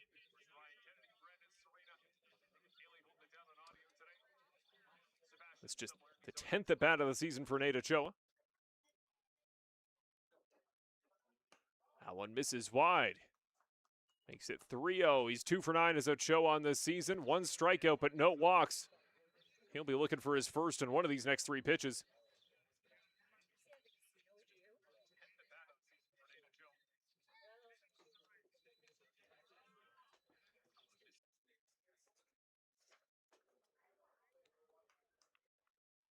The 3-0.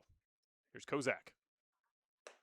Misses high and wide, make that ball 4. The 4-pitch walk opens up the top of the 5th here for the Guelph Royals. There you see Hayden Armitage down there. He's got a camera. He's come full circle in the broadcast production experience. From on the mic to with the camera. All he's got to do is direct. And he will complete, what do you call that, the cycle? I guess you'd call it in the broadcast world.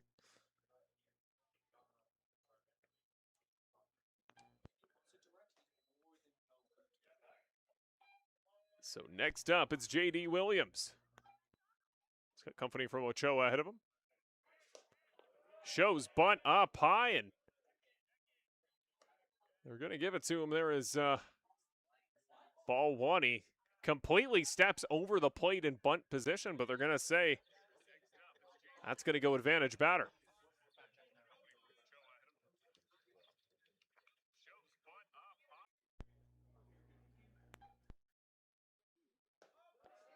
That one's on the inside. Very nicely snagged there by Savage to prevent that one from going by. Would have been a free base there for Ochoa.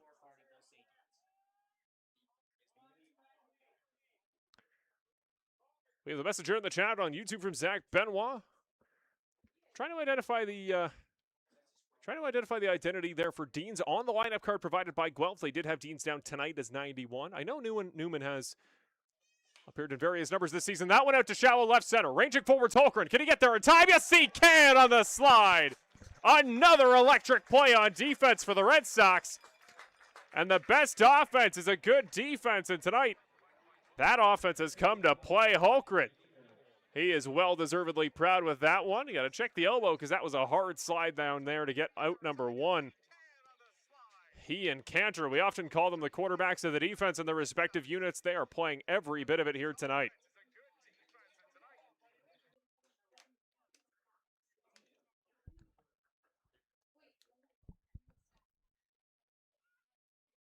The runner goes. They try the pick. They're going to get him. Plenty of time at second. make that out number 2. Caught stealing. One of the rare caught stealings for Brantford in 26. Midway through the season, it was well publicized. No team in the plus-minus column between stolen bases and stolen bases allowed. No team has taken advantage of more on the base pass than Brantford. That has changed through the month of July.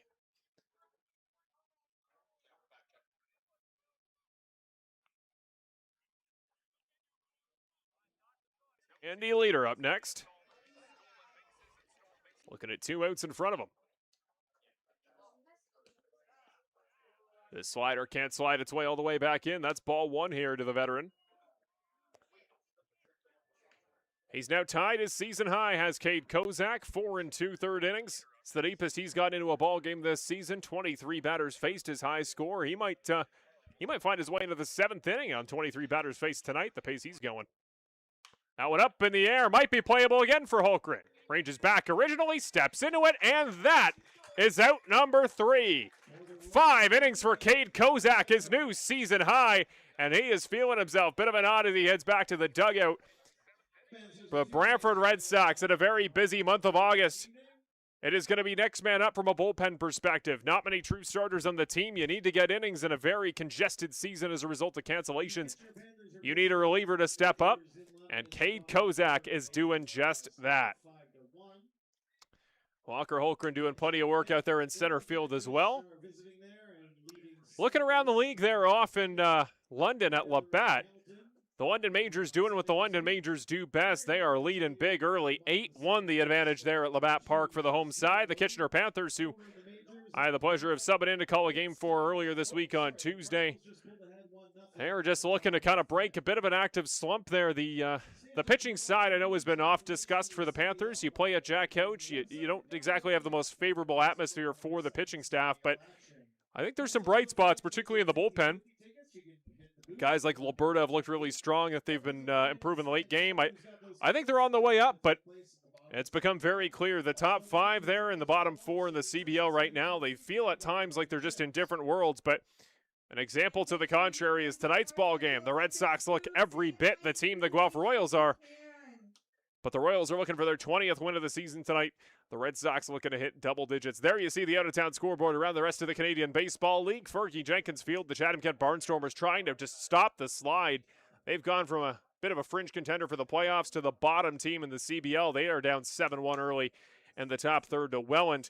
Over there at Bernie Armour in Hamilton, it's Barrie leading as well. So the top seeds currently leading every ball game aside from this one in the CBL tonight. Friday night action on what was a humid night coming in. It was toasty until the cloud cover rolled in. And now, as you'll see out there in the sky, nice gray clouds. But I don't think the fans in attendance are going to complain. You get a nice, cool ball game here tonight. Final game of July, of course. We now get set to go to the bottom of the 5th. Still trying to get an ID there. We trust you, Zach Benoit, there in the chat. We trust your discretion. We just want to make sure we're reflecting what's there in the lineup card. Guelph was adamant Deans would be wearing 91, and you never know. Rosters are known to change in this league last minute as Cassidy Watt takes a big swing and just barely misses pay dirt on a baseball high. There you see the sky. The cloud covers come all the way over. And the stadium lighting here at Arnold Anderson. Great attendance. The ball game's cooling down, and we're making good time through tonight's ball game. Hopefully as many fans as possible here, and a night of free entry can make it all the way to the final pitch. Strike 2. Cassidy Watt doesn't like it one bit, but finding himself now down 0-2 here to kick off the bottom 5.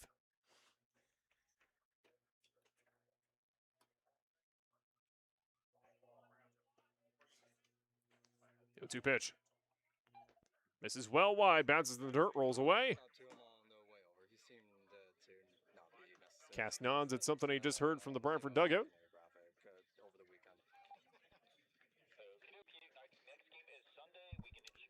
Walker Holgren on deck.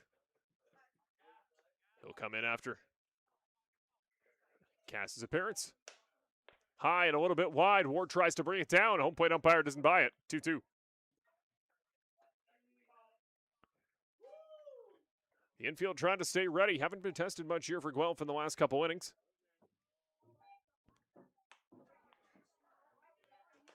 Gets a piece of it, keeps it alive, bounces back. Ward was ready, but there's no ball to play. Remains 2-2. Shout out as always to Jacob, our ball boy out there.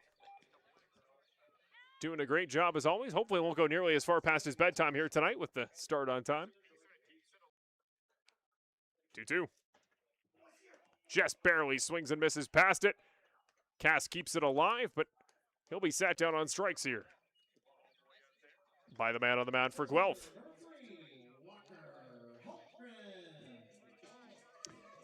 So Walker Holgren comes back up for his second time in the ball game. I mean, the work Holgren has done on defense this year, I know it often flies under the radar. It's not always flashy, and it's very hard to track the defensive metrics here in the Canadian Baseball League, but he is a guy that is worth his weight in gold just for what he does out there in center. And the biggest home run, you could argue, the Brantford Red Sox season was the streak-snapping homer against Welland, the 31-game head-to-head streak finally broken. And it largely came off the bat of that man. That one chopped foul into the first base fencing right in front of Ryan Kennedy. There it is. What a tracking shot. He could reach out and grab it instead. It'll get swiped up in front of him. Holgren, such a picturesque swing. Something about a lefty swing always just looks better. At least for my money. Takes that one off the far side for strike two. Curious to know the opinions of those there in the YouTube chat. We love our CBL TV viewers. We just can't take chat messages from you. Lefty swings. Are they nicer than righty swings? Jury's still out. That one out in the air into right center. It's going to get down. First hit of the night for Walker Holgren in the 9th spot. He'll check up and take the stop sign there at first. Gets himself on the board. And now 5 different Red Sox bats have registered hits tonight. The shortstop, number 9, Jacob Cantor. So it's the leadoff man back up for his 3rd trip behind the dish. 1 for 2 here today. Put a comebacker straight at the pitcher to open up the 3rd inning. That one misses wide. Very nicely caught by Ward. Back play. Not in time. The throw had plenty of room. The throw got there plenty in time, but Maskai couldn't get the spin tag in time. I think Ward was certainly a step ahead of Holgren, but unfortunately, Victor Maskai just barely misses on the tag. It's going to be a long night in the wash for Walker Holgren's uniform. He's going to try to take a stolen base for his troubles. Going to give that one to the batter there, Cantor. Going to open it up to 2-0.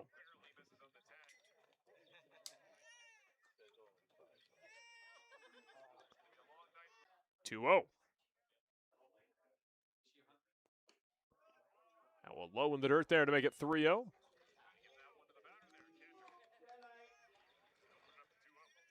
The grass stain of all grass stains there on Walker Holgren's left leg. You can tell how close the play was there sliding in. Or very good chance that's actually from his slide and grab out there in center an inning ago. Cantor's got it all to play for here. 3-0. Tries to take for 4. They're going to say it's down the middle. Not full agreement there for Jacob, but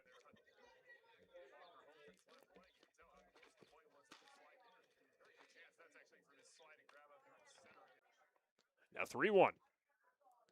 Holgren about a step and a half lead on first. He's all the way back. Nice work here by Deans to earn himself a full count. What does Cantor do in here in a big spot?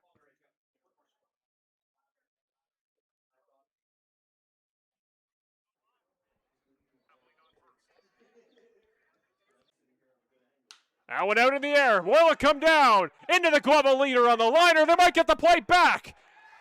Just barely in time. Victor Maskai has missed Holgren on first by about 1/10 of a second twice since they've joined each other there on first base. But what a catch, leader. The margin's so small there on that first step to range forward and attack that baseball. Nice catch on the liner to right.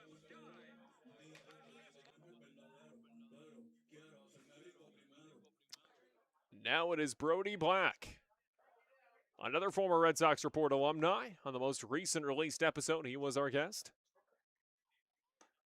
That one misses wide for ball one. He always comes up in big spots. There you see in the background Peyton from the social media team left of your screen. And, of course, the owner and bench boss, Terry Smith. Out there behind Brody. Runner goes. Holgren, a bit of a delayed steal. Is he there in time? No, he's not. Caught stealing there at second is Walker Holgren. He was playing with fire a couple times there, and they finally get him. The Guelph Royals going to be happy to get out of that one with too much more trouble because the Red Sox, they have found a single, or they've found a hit in some capacity in every inning except the third. It's been a consistent tempo the Red Sox have kept up, and eventually if you put enough pressure on the dam, it's eventually going to burst. Well, 4 innings left for both sides, both for Guelph and for Brantford. Both sides are deadlocked as we have been since the first inning. 5-2 the advantage in hits, Red Sox and Royals.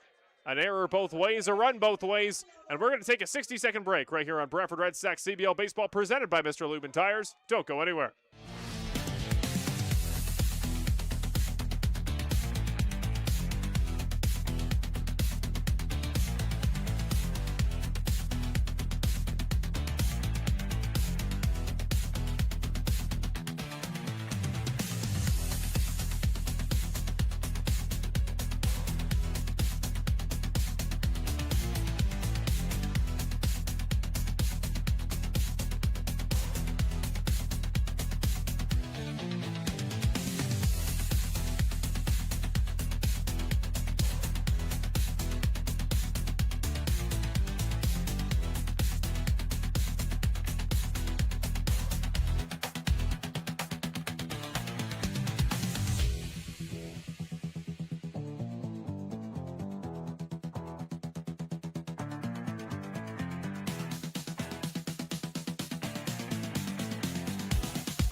And welcome back. Happy Friday night, everybody, on a beautiful cloudy Friday night. A cloudy summer night, I should say, here at Arnold Anderson Stadium in Brantford. It's a tie ball game, as it has been most of the way.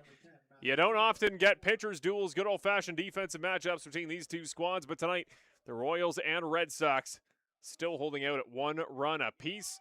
It's back to Guelph's turn, and the man they'll face on the mound, Halden Craig, one of the fan favorites, wearing number 24, even 3-3 record. 3 wins on the season. That leads all the Red Sox players, and he has not started a ball game full-time reliever, but he's clutched down the stretch when it matters. One of the big mandates I've heard for Halden, they don't want to force him to go as many innings. First pitch of the outing is a fastball high, and Halden, he was kind of known as the guy. He'd come in late, 6th, 7th, or 8th inning. Didn't matter what inning he was in. He was going to go the distance, and I think they're trying to limit his starts to quality more so than inning quantity. But he's one of the best, and he shows why there. Got some buzz in the late stretches of the All-Star voting. Just barely missed a trip to Chatham, but you got to think he's going to try to drop that ERA through the month of August. And if you see his stuff on the mound, you'll understand why it could be lower, as that one's up in the air over our heads. To make it 1-2, Ryan Kennedy, as always, out there on first, doing his best to track it. You see a couple arms stretching out there for Brantford. We've had a couple nights of baseball action this week, but Jorge De La Cruz should remain available. He should want to be one of the arms to be excited for. The bullpen as Craig sits down the first batter he sees. Big swing and a miss on a heater down Main Street. Craig with his first K of the day and just the second strikeout overall for the Guelph Royals. Kyle Cush up for just his second time here in the 6th inning. That should speak to how strong that start was there by Cade Kozak. Brantford well on their way through the middle of their third go-around in the offensive order. Guelph just getting to the second end of theirs as Craig drops that one a little bit too low for ball 1.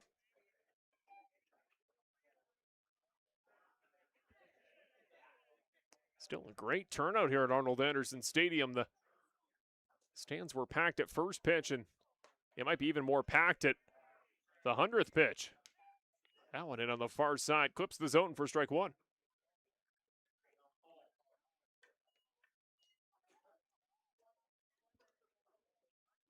1-1 the count, 1 out in the inning. A little bit too low. Nice take there for Cush, the third baseman. Nelson Mercado, the man now warming up for the Guelph Royals. Very strong chance we'll see him at the bottom six.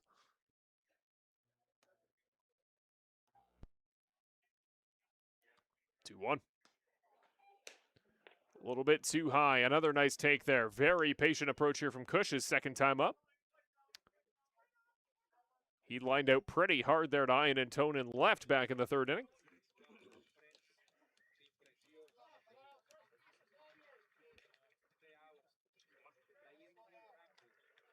Three one the count.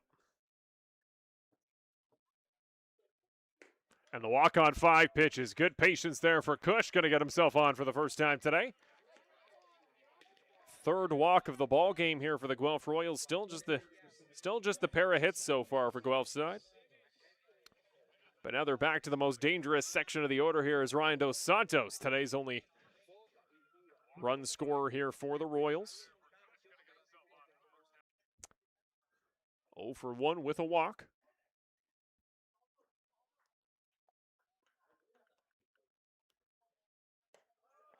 Another miss low there for Craig as Cush took about a step and a half. Kind of a hop step out there to 2. Another one of the mandates I've heard for the Red Sox pitching staff here through the course of the season. They really want to get more aggressive, really more adamant about holding base runners.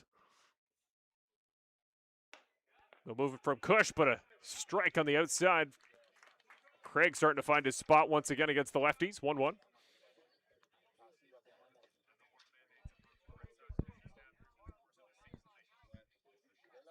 Warming up on deck is Anthony Gilbert. Just misses his spot. Savage and Craig trying to really establish that outside fastball. They want to find that consistent point. They can get the call wide. That one would have been just a half inch out of the criteria. 2-1. A little bit high this time. Dos Santos very patient. Unless he gets an absolute hanger down the center here, probably just going to let this go by, regardless of the result of the pitch.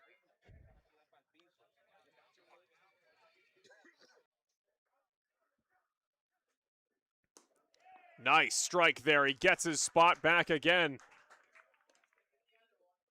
He's 2 for 3 in this at bat in that particular spot. Far side, lower corner. It's been mostly here. You'll occasionally see the off speed on the changeup from Craig. 3-2 pitch. That one out in the air, out to left. Ian Antone ranging back over his shoulder. Up high, goes up to get it. And he'll bring it back down to put it out on the board. The Red Sox defense remains pretty steadfast. Make that the second out of the top of the 6th. This would be one of the premier performances this season by not only the Red Sox pitching staff, but by the defensive unit. And against one of the better start-to-finish complete lineups in the CBL. There you see the leadoff getting bigger there on first. Big swing and a miss there by Gilbert. Now on deck, Miguel Geraldo. There you see Ortega chatting with Cush. 0-1. Swing and a miss, number 2 in quick succession. So the runner Cush gonna go here.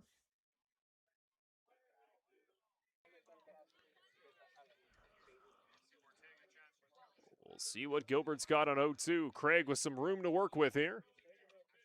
No pressure to attack the zone. He does attack the zone, though. That one should be playable out to right. Just barely foul.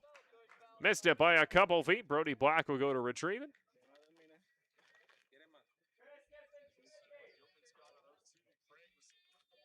Chugging his way back will be Cush. He'll go reset on first. Geraldo taking some warm-up swings there in the batter's circle, hoping he will have an opportunity to hit with at least one in front of him. Geraldo certainly the kind of bat you'd rather have with 2 on than leading off an inning. 0-2. A little bit too high, but he had room to work with.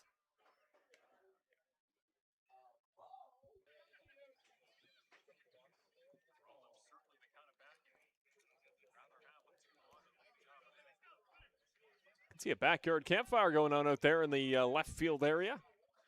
They should have a vantage point, the folks off that direction, to catch some action from the outfield. Misses wide. Very nicely snagged there by Savage to hold the runner.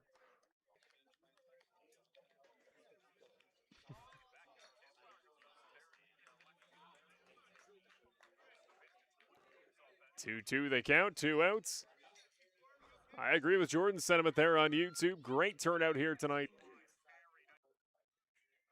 You can feel the atmosphere. You can feel the atmosphere around strike 3. A third swing and a miss on what has been a very aggressive first inning in relief for Halden Craig, and he gets through it in quick succession. Very good chance that Halden could go there through the 7th. It's going to be a tough decision there for the Red Sox. We talked about it earlier this broadcast with Aiden Armitage, who I had the pleasure of calling the game alongside here early. And we talked about how condensed this season's going to get. The margins for these long, 4 games in 5 days, even 5 games in 6 or 7 days, these stretches that teams are going on throughout the league. You need to condense. You want to limit the number of pitchers, and it's been talked about. Craig wants to go less innings, and obviously Jorge De La Cruz is a true closer. You just want to play him in the 9th, but if you can really limit the number of arms that need to come out, it's beneficial. So it's tough here for Brantford. It's a discussion they'll need to have, but we always talk about it. Brian Hawley always says, and he knows much better than I, win the ball game in front of you. Take the win when they're available, especially in front of a home crowd. Might be the biggest crowd we've had since the season opener. You got to capitalize, and the noise is plentiful. Brianna and Haley, they do such a great job. They're such great in-game hosts, and today they have plenty of awesome fans here to work with, as there indeed is Nelson Mercado, now warming up there for the Guelph Royals, as he sails a pitch well past Matthew Ward as he starts his warm-up. But Mercado, a strong arm. Sometimes the control can be the issue there for Mercado. You see the stats there, just a tick under 23 ERA per 9. Just 6 2/3 innings, though. Not exactly a huge sample size. The walks the issue there. You see 12-5 the ratio, walks to Ks. Looking to pick up his first win on the season, and it's in the cards. Plenty of ball game left to decide. The Red Sox 4 more offensive opportunities here in that 9-inning span. The Royals already down the half inning in that column. The next 3 up here for the Red Sox. It's going to be Black after Holmgren was caught stealing with Black at the plate. So Brody will come up to start the 6th. Black, Ortega, Holick will be your 3. Hoping to see All-Star Andrew Savage there in this inning as well. Tim Holick, the guy to watch here of those next 3. 2 singles so far, 2 for 2 on the night. And he has been electric since coming back from injury. Was a little roughed up there. I know it would have been hard for him not to go there at the All-Star game. He bowed out, was replaced by Nick Iannantone due to injury, and that's always tough. You take your first All-Star nod in a league, you want to be able to go to represent. I know it would have hurt to take a little extra time for rehab, but I bet the Brantford Red Sox and their fans are very glad Tim took the extra time. And what a great day for it as well. His parents here from the East Coast in attendance here today to support him, and he has looked every bit of an all-star tonight. Is the first pitch here by Mercado tonight, well high on Brody Black.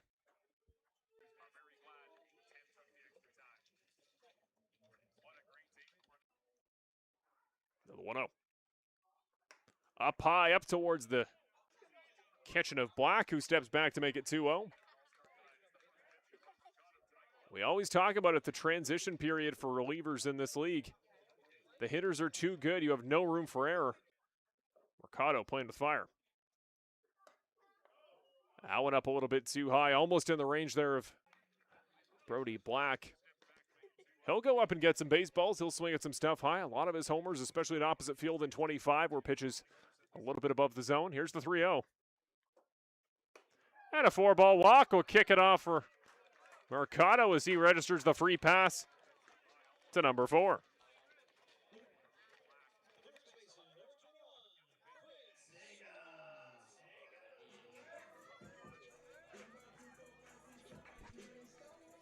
So here is Chris Ortega with a man on in front of him. No dice for him yet today. 0 for 2. Grounded into a double in the first inning and then grounded out to the shortstop in the third. I'm a real believer in regression to the mean.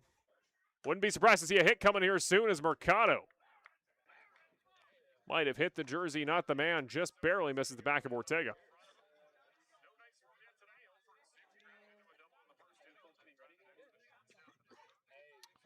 Pretty conservative lead there by Black. No more than a step. Bit of a shuffle. He is going to go. Black. The ball almost hits Ortega. A double. It's the ball into the steal. Plenty of time there for Brody Black, whose stolen base total is starting to creep up through the month of July.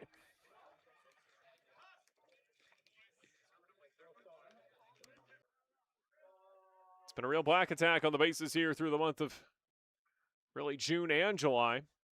The whole team pretty leaning on the base pass, at least offensively there through the month of May, but they've really picked it up as the season's gone on, have the Red Sox. Another shuffle out there on second. Finally in for a strike. Mercado's first of the ball game on his 7th pitch.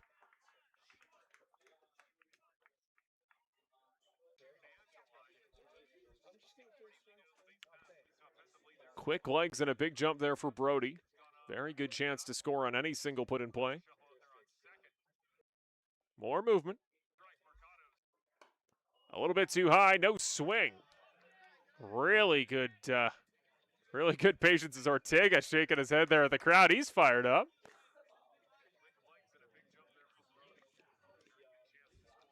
Well, Brody Black was kind enough to leave him an opening there on first base. Will Mercado let him take it? 3-1.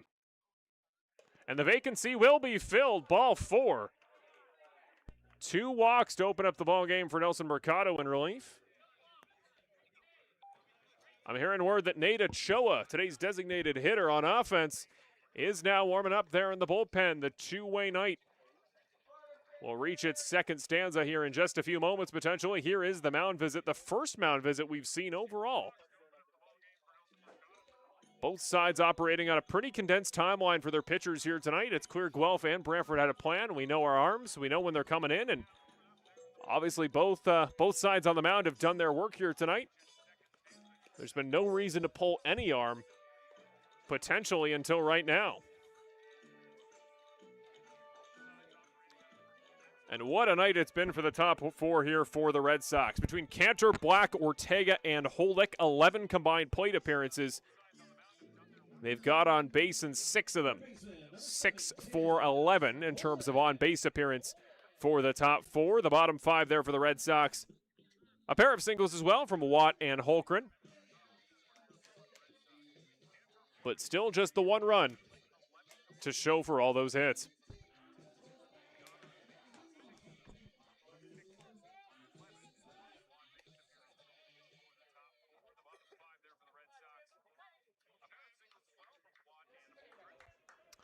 Here is Tim Holick looking at 2 in front of him.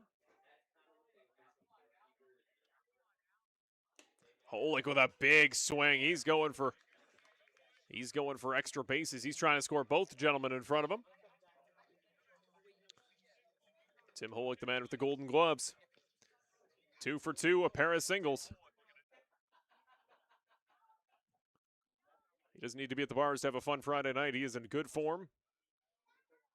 Family in attendance. Both runners, the double steal. They try third. Not in time. The double for the Brantford Red Sox. Make that 4 swipes in the game. And that is the electricity. That's the aggression you want to see from this Red Sox side. Everybody's back from injury. You got your guys. You know they're quick. Excellent execution. And now the job gets even easier for Tim Holick. Mercado needs to give Guelph something to hope for. He needs a strike here on 1-1.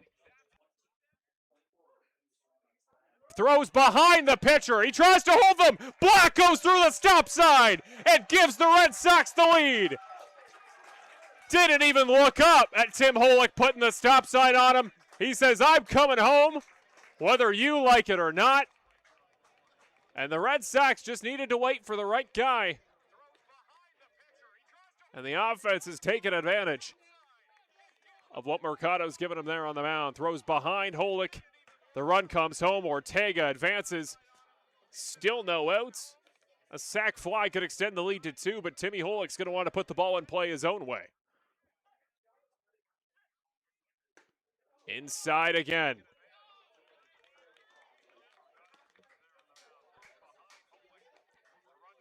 That's the 10th ball in the first 12 pitches for Mercado.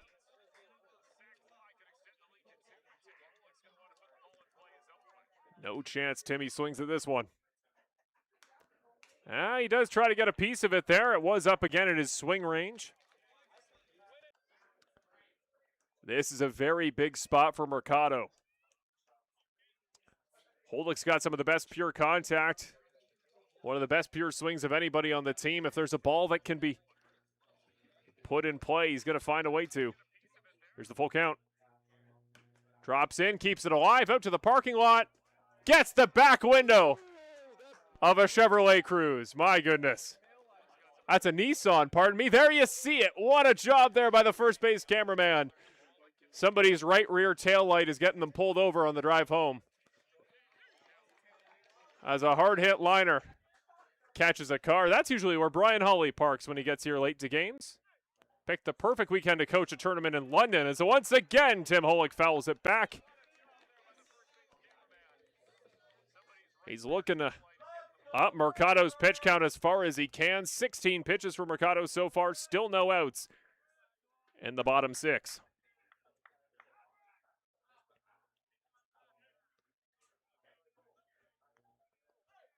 Full count again.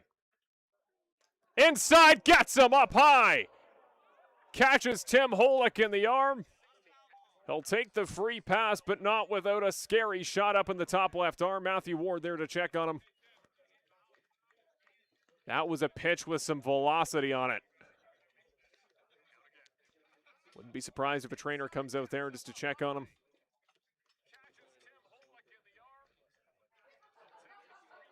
As always, there is a line. If you're the offense, if you're the home crowd, you love the lack of control because it gives offense for the or opportunity for the offense, but it does get scary when it gets up there on the batter. A round of applause, a loud round of applause from a very lively home crowd that now sees runners on the corners. And I believe this will be the end of the night for Nelson Mercado.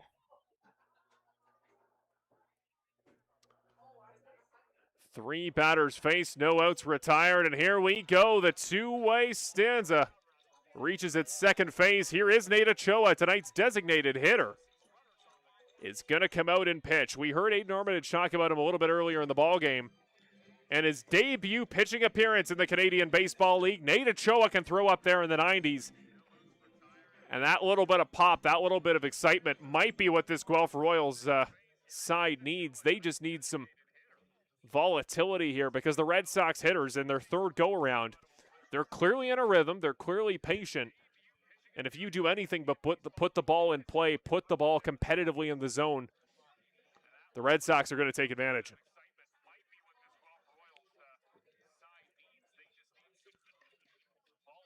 Really cool to see Ochoa do one of the hardest things to do in sports. It's often the common adage that hitting a baseball is one of the hardest things in all of professional sports. Then you think about the reality of what it takes to pitch. If most of us went out there, we'd throw nothing more than maybe a 50-mile-an-hour eephus. Certainly not a pitch mix. So the fact Ochoa can do both at a high enough level, he's going to give this a shot. Speaks to his ability.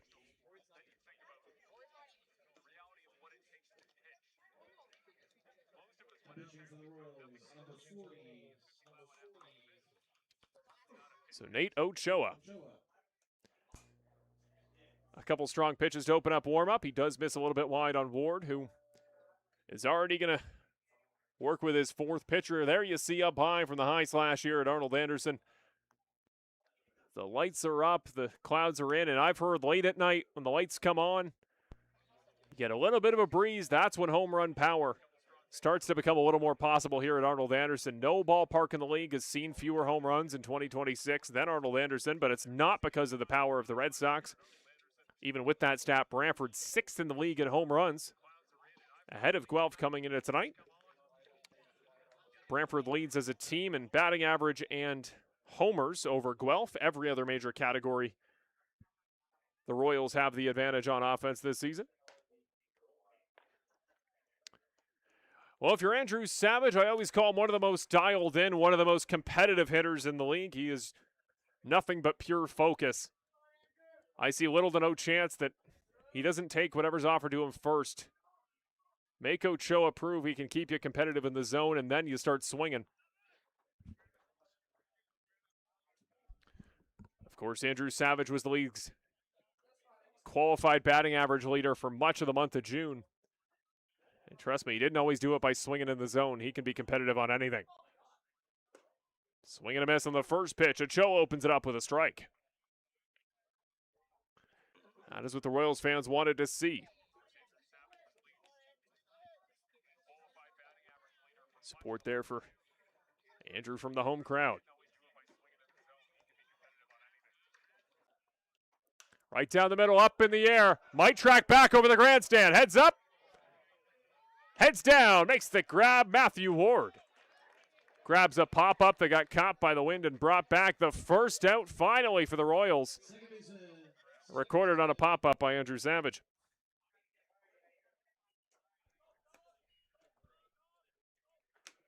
Now hitting for the Red Sox, number 8, Lucas Lefebvre.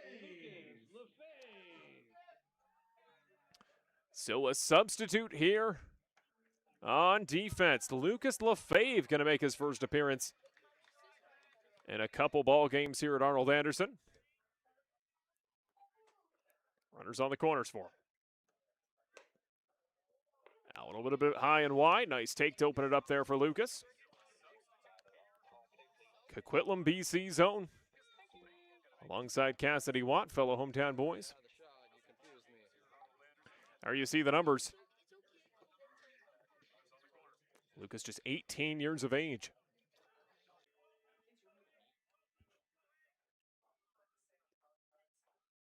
Swings and misses past the strike down the middle, number 1 there. Lefebvre, the former Missouri Baptist Spartan. We still have yet to surmise why he's nicknamed Baby Luigi. I've heard multiple sources confirm that. Still don't know where that comes from.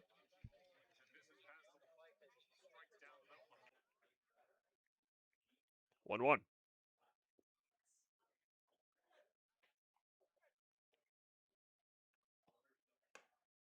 Misses wide. Ward tries to frame it. Gets no favor from the umpire. Also the former Fort McMurray Giant in the Western Canadian League. Hit 60 RBIs in 81 games over there on the West Coast. Appeared in 25 contests in 2025. Fouls that one back. Ochoa. You're seeing that velocity that was advertised there by Aiden at the beginning of the broadcast. Really haven't seen this much pure pace on a fastball tonight of the Red Sox hitters. They're going to kind of need to recalibrate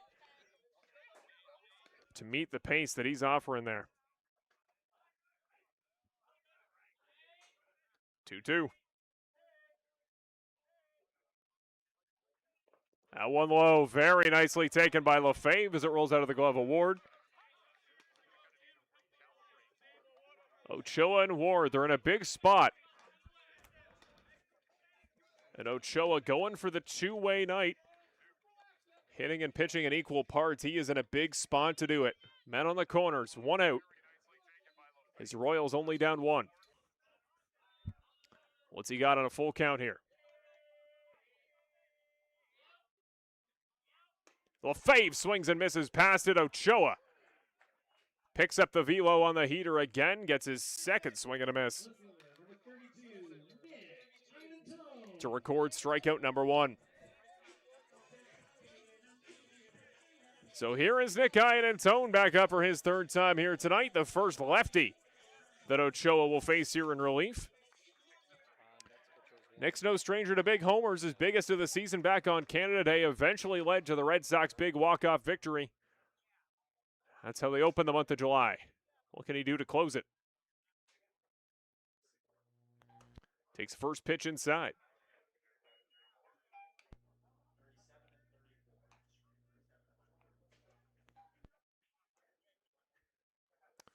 One 0 the count with Cassidy Watt now on deck. A little bit of movement on first there. Gets it on the bottom corner. Nice pitch by Ochoa to even it back up. Tim Holick with a little bit of a stutter step. Getting about as far as 2 steps off first base there. Gotta think he's going to let Ian Antone do his work rather than go for the risky swipe. 1-1. Nice take as the ball drops by Ian Antone.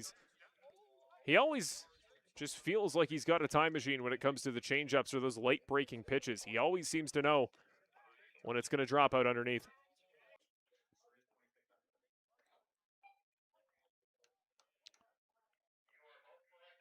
Two-1 as Ochoa tries to get out of his first career inning in relief. He's looked strong so far.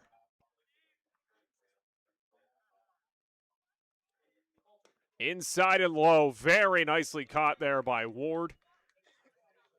That one looked very similar to the one Brody Black scored on, the wild pitch that gave Brantford the lead earlier in this inning. Chris Ortega not going to be too aggressive, I wouldn't think, running on a wild pitch, but you never know. There's an energy here in this ballpark that might get the base runners a little aggressive. There is ball 4. The bases are loaded at Arnold Anderson. The first walk of the night for Ochoa. And the third of the inning. Fourth free pass if you include the hit by pitch to Holick.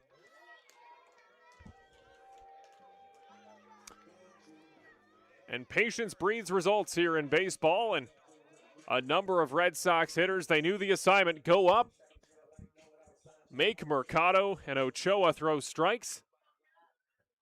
And a couple misses in key spots have loaded the bases for Big Cass.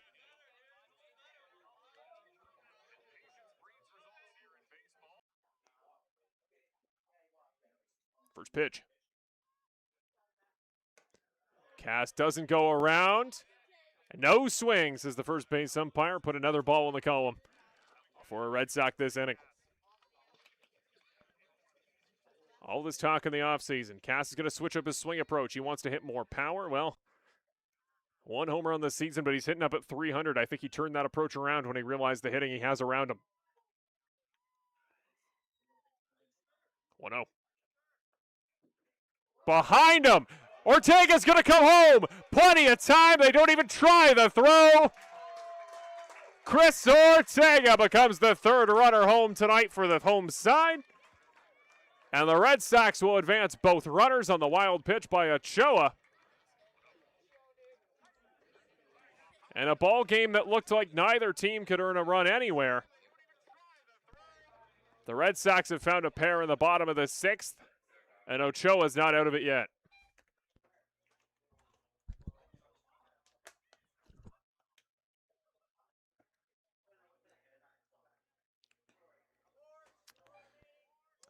So the top 3 in the order tonight, and the lineup card for the Red Sox, Cantor, Black, and Ortega, have now all come home to score.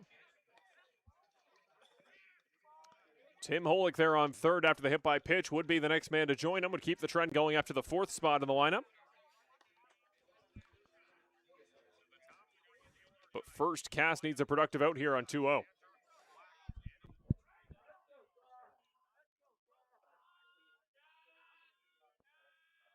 Ochoa, he deals. Drops it low, 3-0 the count now here to Cass. And again, Ochoa's just in a spot. He's going to have to throw 3 straight strikes. I don't think he's going to get too aggressive of an approach here unless he lobs an absolute meatball over the plate here.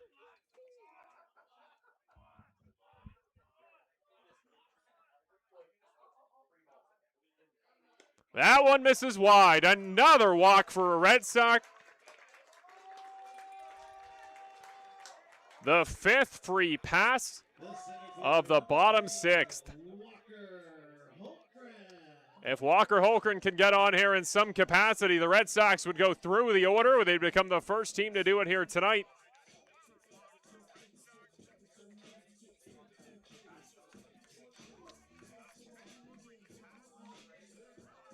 Well, Walker Holgren's already got to get the detergent ready when he gets home. He has been busy in the field. He's been busy on the base paths.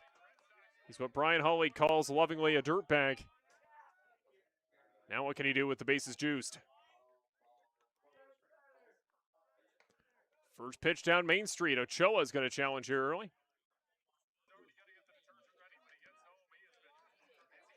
He's trying to play the edges. Ochoa hasn't put too many just true right down the middle, but when your team's giving up 5 free passes in the inning, you got to start attacking at some point. 0-1.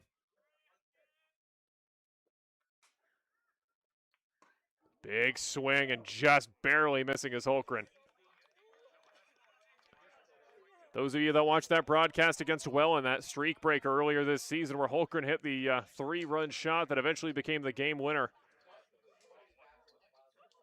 That is one of the longest home runs I've seen in my time at this park. Crushed it over the warm-up cages out there in right field. That swing might have had a chance to, but now Ochoa on a big spot on 0-2, 2 outs. He's set, he deals. Taken for ball 1, a gutsy take with 2 strikes.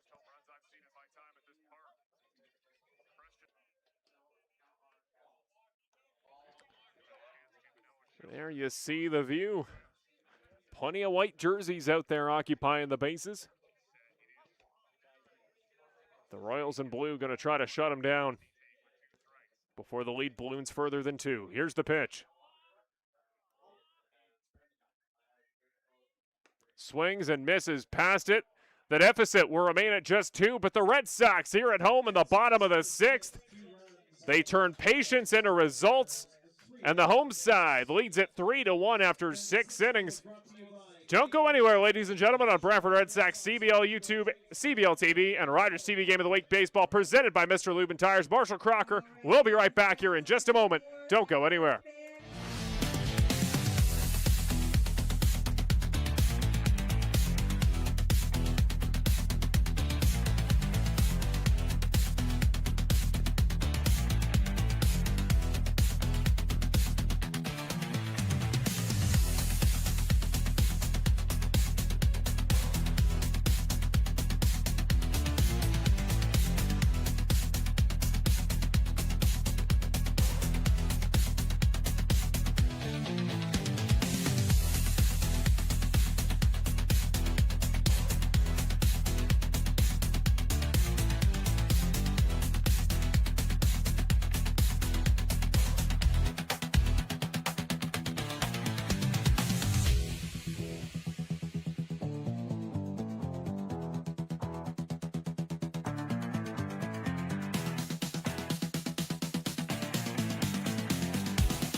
And welcome back, baseball fans. Happy Friday night. Welcome back to the top of the 7th here at Arnold Anderson Stadium. There you see the night lighting. The bugs are swarming. The clouds have gone up and the sun has gone down. That's when you usually get the fun, high-scoring late-game finishes. And the Red Sox desperately going to look for a big one here, as they want to keep the slim hopes for playoffs alive. They need to go 17-5 down the stretch. At the pace the top 5 teams in the league are going. A win over the 5 spot would be a start. Holden Craig opens it up with a pitch put straight into left field. The Guelph Royals had plenty of time to collect themselves, and the very first pitch thrown by Craig in the top 7 is sent straight into left on a liner by Anthony Gilbert. Pardon me, Miguel Geraldo. So the single there by Geraldo opens it up here for Guelph, and all the momentum feels like it's swung to a very long Brantford bottom 6. But don't forget about the danger of these Guelph bats.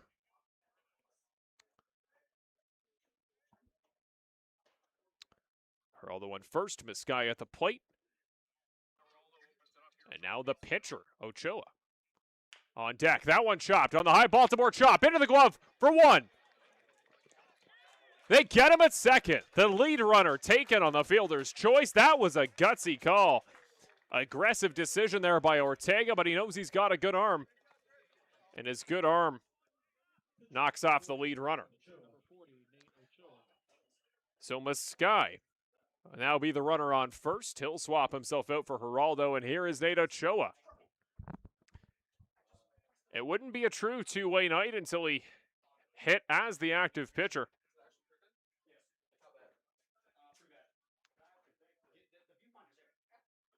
So what can he do with a runner on first now? With his roadside down 2. Gets it on the far side. Ochoa doesn't love the call, but he's got 2 more strikes of wiggle room.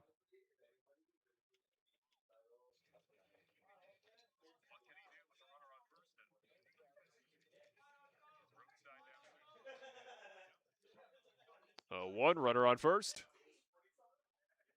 That one right back through the middle. Another base hit for the Royals. Ochoa's first of the night moves the runners forward. And Guelph starting to pick up a little bit of steam here in the late hours of Friday night. That's the interesting thing about long offensive innings where you only come away with 2 runners. It feels like a bigger advantage than it is. If they read the scouting report, the Royals know Craig's going to attack the zone. It's his biggest advantage, but can also be his biggest weakness. And right now, the right bats are doing the right thing to get Guelph back in this. Here's J.D. Williams.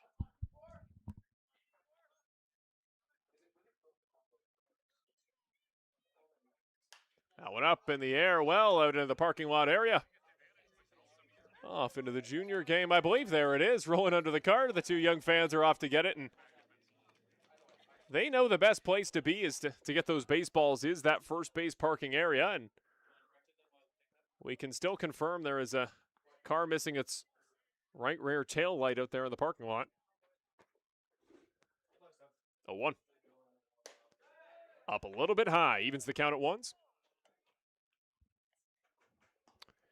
Andy Leader on deck. The 6-7-8 Williams, Leader, and Ward for Guelph. None of the 3 have been on base yet tonight. 1-1. Misses low, misses wide. Very nice take by the veteran Williams.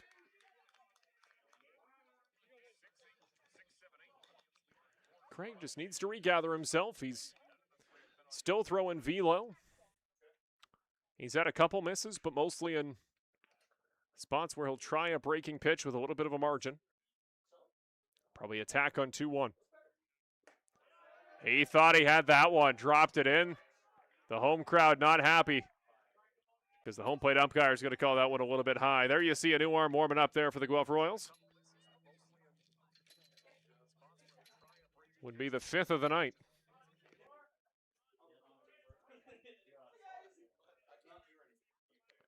3-1. Craig trying to avoid the free pass.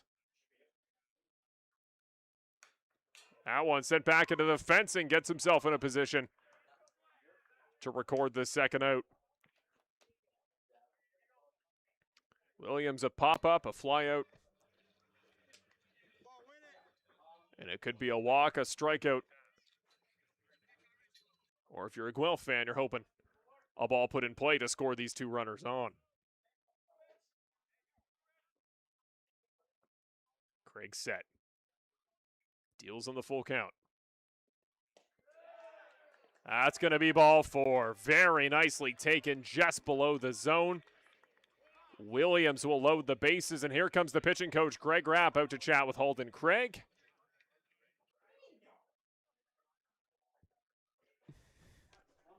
They're sending an arm there. Cade Kozak out there to check on the bullpen. Of course, his night done on the mound after a very strong start through 5 innings. The question is Terry Smith, the owner and bench coach, heads out there to chat to the bullpen as well. The infield's going to reset. They know they're in a big spot here. The offense starting to find its form. They got to think they're in a good spot to work their way back. Even if they go down here in the top 7. So it's the veteran Andy Leader, who's undoubtedly been in this spot a number of times, whether for Kitchener or for Guelph. No stranger to big, high-leverage situations, many of them in the playoffs. This one and the final night of July. Hard to believe. Less than a month left in the 2026 season. Right down Main Street, Leader swings past it for strike 1. I like that choice there by Rapp to take the moment to take the visit, resettle. We're seeing an arm warming up now for Brantford's side. 0-1. Misses low. Nicely blocked. Savage keeps it in front of him.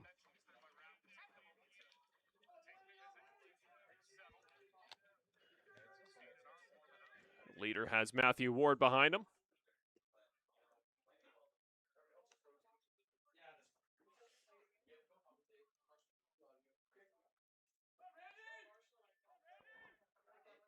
It's 1-1 with the bases juiced.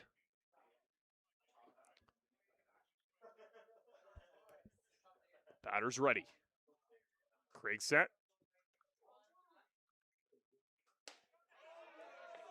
He just misses wide, and Leader does not go around. That's a big take on 1-1. Feels like the margins for both pitchers have shrunk and shrunk. You got to really attack the hitters to get a strike call at this point. 2-1. That one up and over our heads. Just barely clears the Pagoda to even the count at 2s.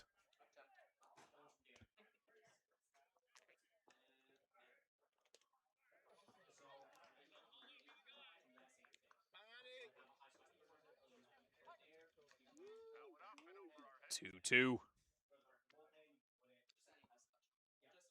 Will Holden go at the zone here? He deals. Just barely below the umpire.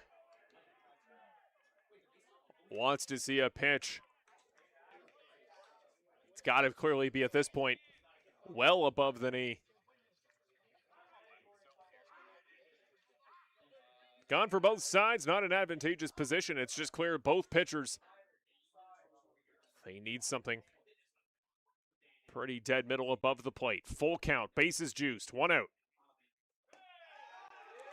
Gets him for strike 3. And Andy Leader can follow his bat back to the dugout. He throws it to the bench as he tries to walk to first, and he'll go get it himself as they ring him up on a called strike 3.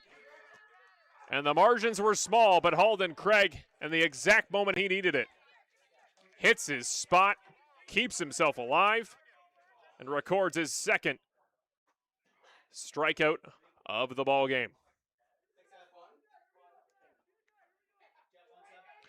Now it's the catcher, Matthew Ward. Right down the middle, opens it up for strike 1, and the crowd starting to get loud here in Brantford.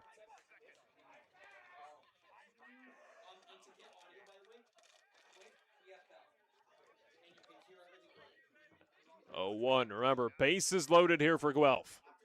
The Royals have come alive here in the top of the 7th. Craig trying to shut him down. Swing and a miss. Strike number 2. Craig has found his rhythm once again. He's got the momentum. He wants to attack for strike 3, but you can't play too fast and loose here on Ward. The average just a tick below 250. The claps have begun. 0-2, 2 outs. A little bit high. 1-2, still alive. The Guelph dugout starting to get loud. The Brantford dugout remaining loud. You can feel the late night tension between two ball clubs that have played a number of close late game contests in this ballpark since last year. The claps beginning again. 1-2. Craig set. He deals. Sits him down on strikes. Swing and a miss. Craig puts his third K on the board, and the Red Sox get out of the jam. They strand the bases loaded. As the Royals found some momentum, they even the hits column, but the Red Sox lead where it counts. 3-1 remains the score here at Arnold Anderson.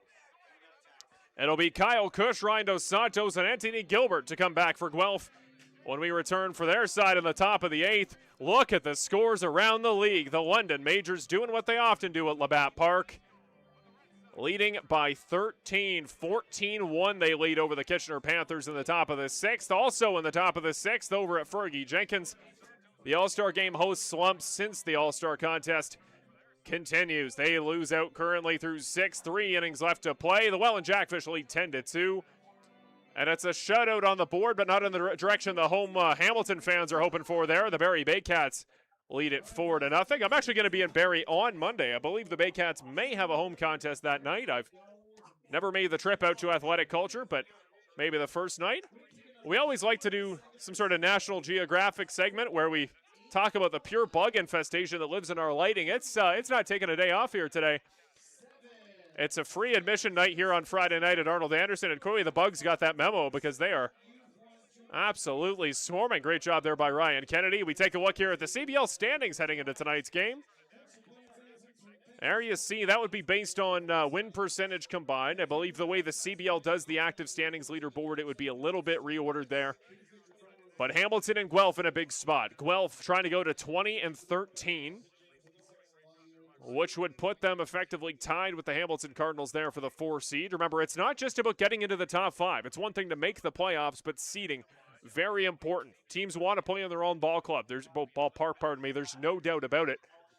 And there you see. That just tells you the gap there, folks. Top 5 get in, bottom 4 stay out, and look at the gap between the 5 and the 6 spot. The Maple Leafs, what a comeback they've had. If you're a Red Sox fan, you're wondering, there's a team called the Maple Leafs? Yeah, we don't play them until the final month, where we play all 6 games against Toronto in quick succession. So you'll see Toronto. It just hasn't happened yet.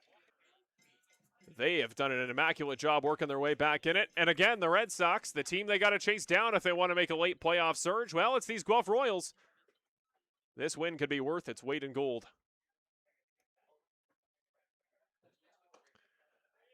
First pitch taken for ball 1. As Jacob Cantor leads it off, the 3rd time he's led off an inning. And his 4th appearance overall, he's 1 for 3. That one up in the air. Might be playable out in right field. Leader ranging back. Is that going to go? No, it's not. Makes the catch on the warning track. The furthest a ball's been hit tonight here at Arnold Anderson. And it's the veteran Andy Leader with the nice first step to go track it down. It's Claudio Custodio, the man on the mound now for the Guelph Royals. We'll show you his numbers there.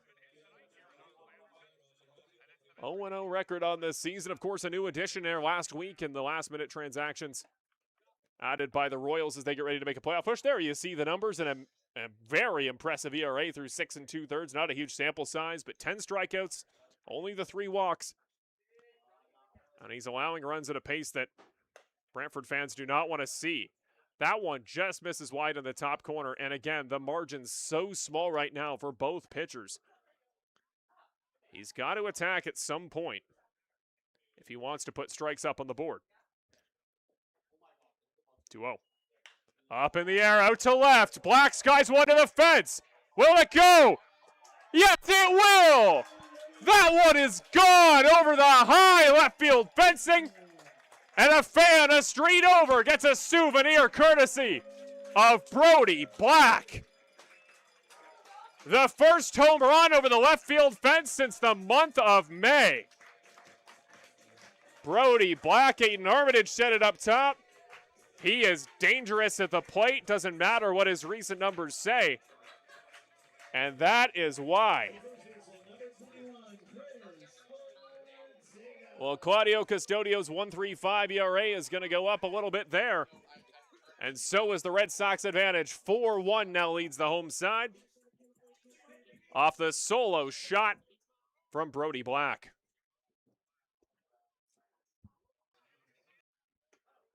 Big swing and a miss there from Ortega to open it up. First time he's seen Custodio tonight.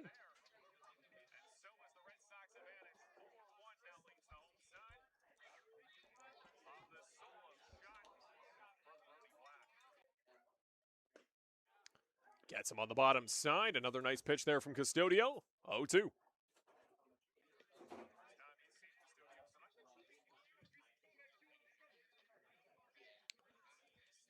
Ortega, 0 for 2 coming in. Had a walk later, scored an inning ago. What can he do in an 0-2 position? Swing and a miss there past the pitch up high and inside. Custodio gets on the board with his first K. And now it's Tim Holick, who's been nothing but productive here on Friday night. 2 singles, then a hit by pitch on what would have been ball 4.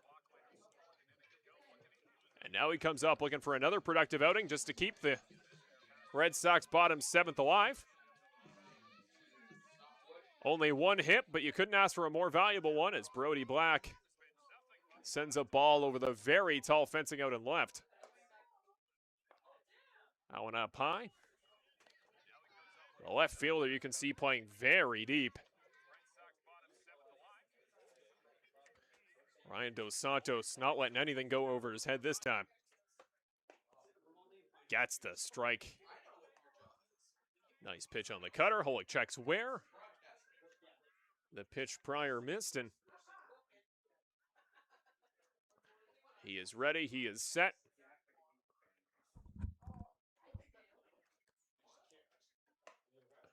Tips off the bat into the glove. Make that 1-2. Ward's had a couple earlier today that got by him. A couple wild pitches on a couple miscommunications, particularly with Mercado. But since then, he's really dialed it in. He's seeing the baseball well. And he's had a couple nice frames from outside the zone, particularly right to left. Custodio trying to get out of the inning. That one up in the air, keeps it alive. Fouled back off towards the front entrance. And the crowd's still out here in droves. I still see kids out there in left field trying to hit over the miniature green monster.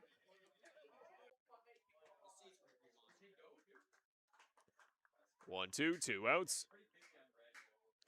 That would put in play up the middle to the shortstop. Gilbert fields it on the hop.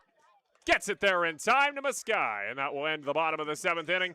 Not without an even bigger advantage for the home side. Brody Black sends one skyward out to left. An absolute howitzer. Opens the lead up to 3.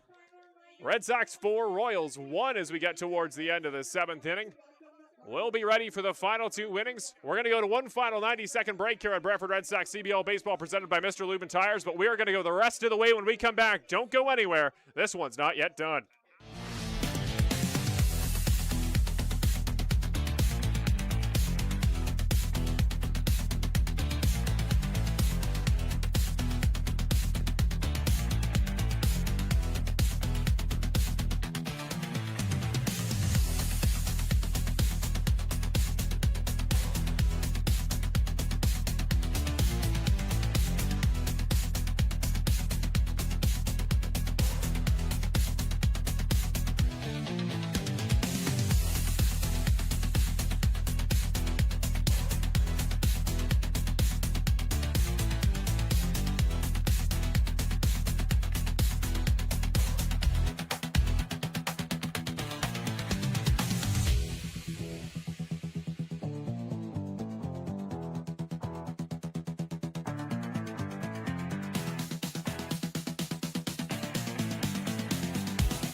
The sun is down, the lights are up, and we got 2 more innings left to play here at Arnold Anderson Stadium in Brantford. Welcome back, Marshall Crocker, the voice of the Brantford Red Sox, ready to call 2 more great innings as the visiting Guelph Royals trail 4-1 here in the late innings, and what has been arguably the best pitching performance of the season by the Red Sox side. There you see it, game-ready training. Don't forget, collegiate players, young players alike, or via the Brantford Red Sox youth camps, you can go to game-ready training at the beautiful new facility here in Brantford. I also want to thank Eventry Medical, our away partner, the Standard and Event Medicine, and our away training team for all Brantford Red Sox road contests. And of course, Brantford Red Sox summer camp still in effect. I believe 3 more weeks, if I'm not mistaken, through the month of August. I hear plenty of attendance here in this particular last week's set. I believe a number of them at tonight's ball game here, and on top of the very packed attendance. That one's in on the far side. Craig is back, his 3rd inning of work.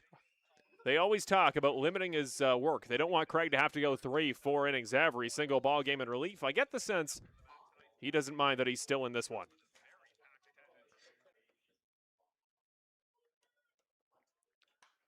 That one up and foul into the back fencing. This is a pinch hitter here for Guelph. In for Kyle Cush's spot in the lineup. We'll get you an idea on this new hitter in a moment.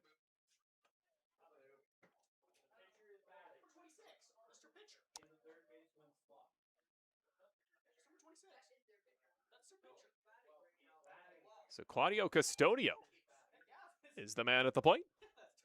The second pitcher to hit tonight for Guelph as he takes a huge swing and a miss for strike 3. Craig, when he gets a whiff, he gets a major one.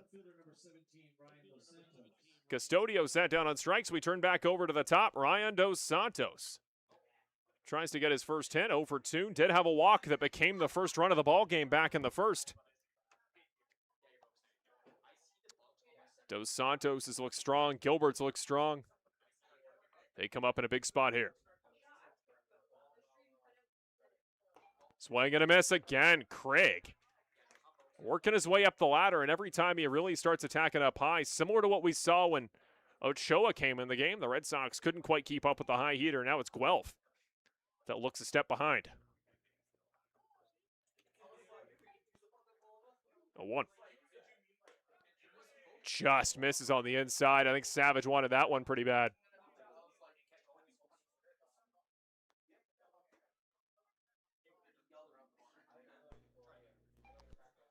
One is the count.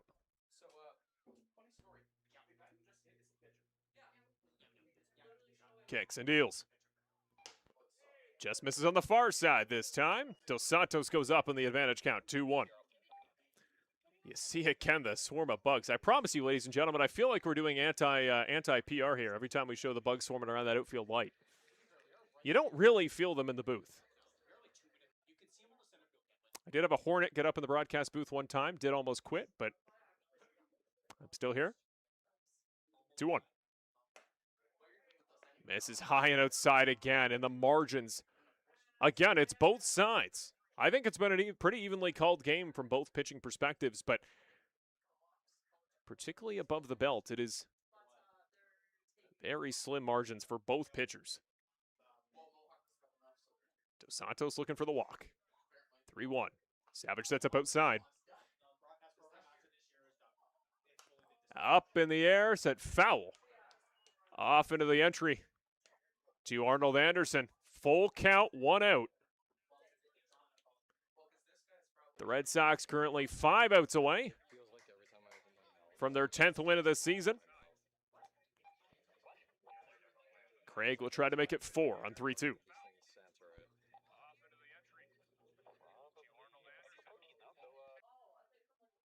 The pitch. Gets it for ball 4. Great take once again by Dos Santos. Last time he took a free pass, he became the first scoring run and the only scoring run tonight for Guelph.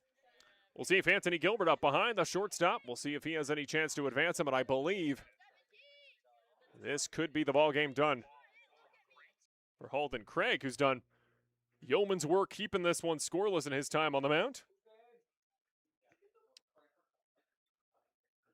The only run allowed was by Cade in that really awesome start there completes 5 innings, allows just 1 earned run. I believe only 2 hits in his time in the ball game, 1 walk, and it was the only one there to Dos Santos. Just a ridiculously effective appearance. He'll stay in the game. The mound visit, and they disband.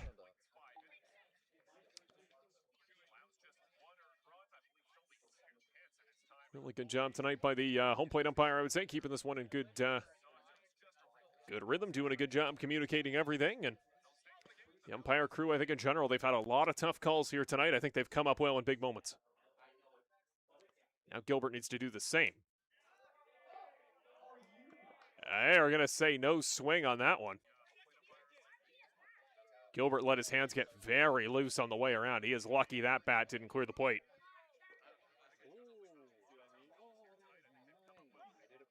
1-0 the count. They do a late check. First base umpire still says no swing.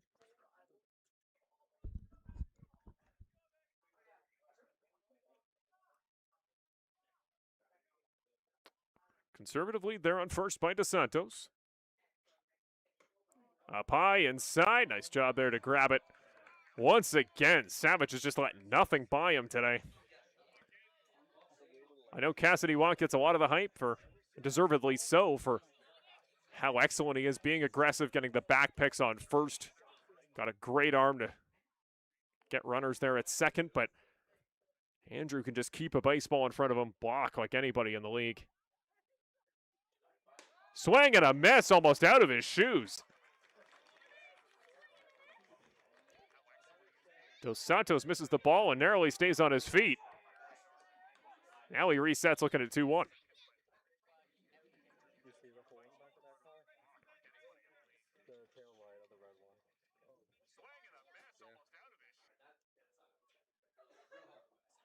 Bit of a lead, up to a full 2 steps off there on first. Up and in his kitchen. Dos Santos sees his life flash before his eyes as that one just barely misses on the back of the jersey now.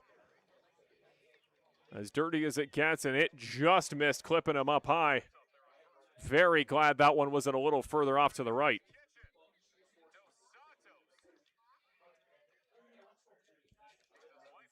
Beautiful blue jersey of Ryan Dos Santos. Gonna need an extra trip for the wash on the back. Dos Santos on first. Here's Gilbert. Gilbert swings up high and misses.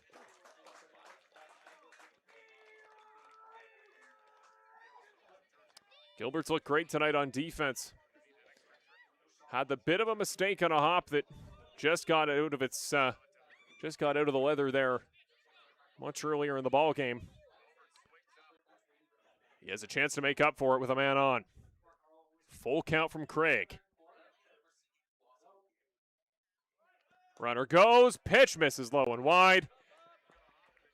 And the runner can check up as he goes to take second. Dos Santos will be moved forward by the second straight walk to Gilbert. And here comes Craig Rapp. That will be the night over for Halden Craig, but yeoman's work again to go 2 1/3 innings.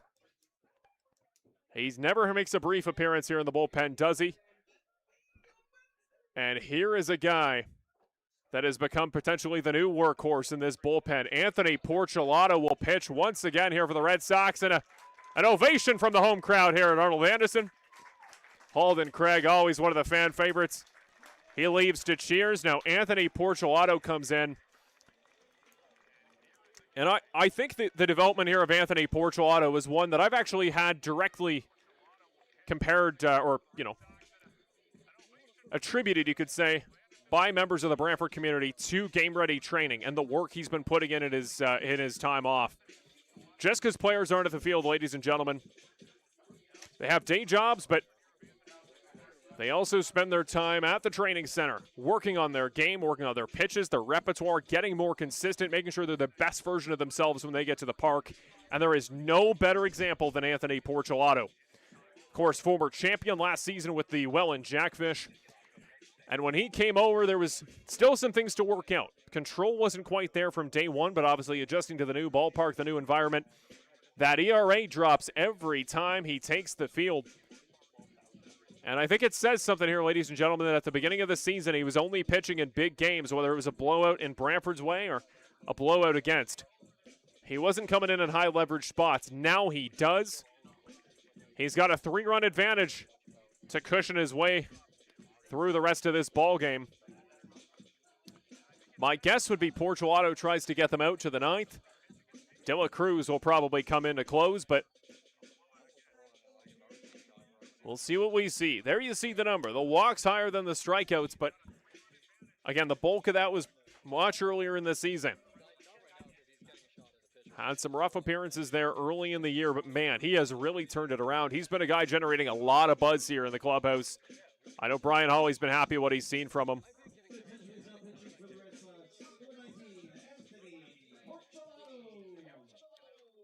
Portuato's ready. You can see the bugs.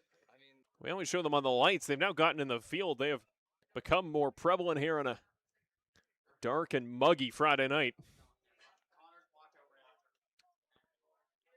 So here we go. Miguel Geraldo could tie it with one swing of the bat. And you wouldn't be surprised to see that from a 2026 All-Star. Portuato's first pitch. Strike one on the bottom corner. Great start for the righty.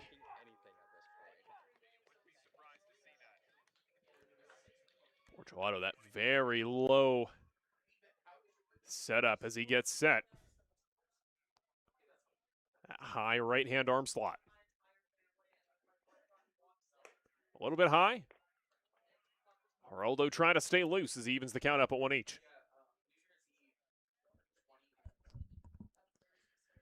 It feels so easy, doesn't it? 5 outs. That's all you need if you're Brantford. But it really feels like Guelph has turned the tide, and they're not going to go down easily. Up in the air. Should be playable out to left. Left center. Holgren waving off. Ian Antone, he makes the catch. Second out. Runners freeze. Nobody advances on the flyout by Geraldo. That's the authoritative defense you expect from Walker Holgren. The immediate wave off went well out of his jurisdiction to go grab that baseball. But nobody makes the routine catches look routine. Better than Walker Holgren. We once again thank you for joining us here on Brantford Red Sox CBL YouTube, CBL TV, and Rogers TV Game of the Week Baseball. Marshall Crocker here on the call. We thank once again Aiden Armitage, who came in at the beginning of the game. One of the actual arms from the team, still recovering from a concussion he suffered earlier in 2026. I can't wait till he's back. I can't wait till he's pitching again. He is one of the true starters on this team in a rotation that has really been more of a series of different bullpen arms asked to do big starts. I can't wait till Armitage is back, but man, it was so great to have him up in the booth here tonight.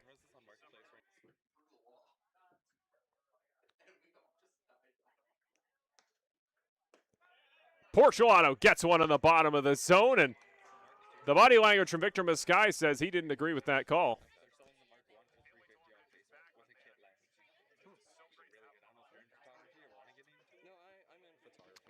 So remember, it's Dos Santos on second. It's Gilbert on first. The 1. Drops in, fouls it off. Portuato now just one pitch away.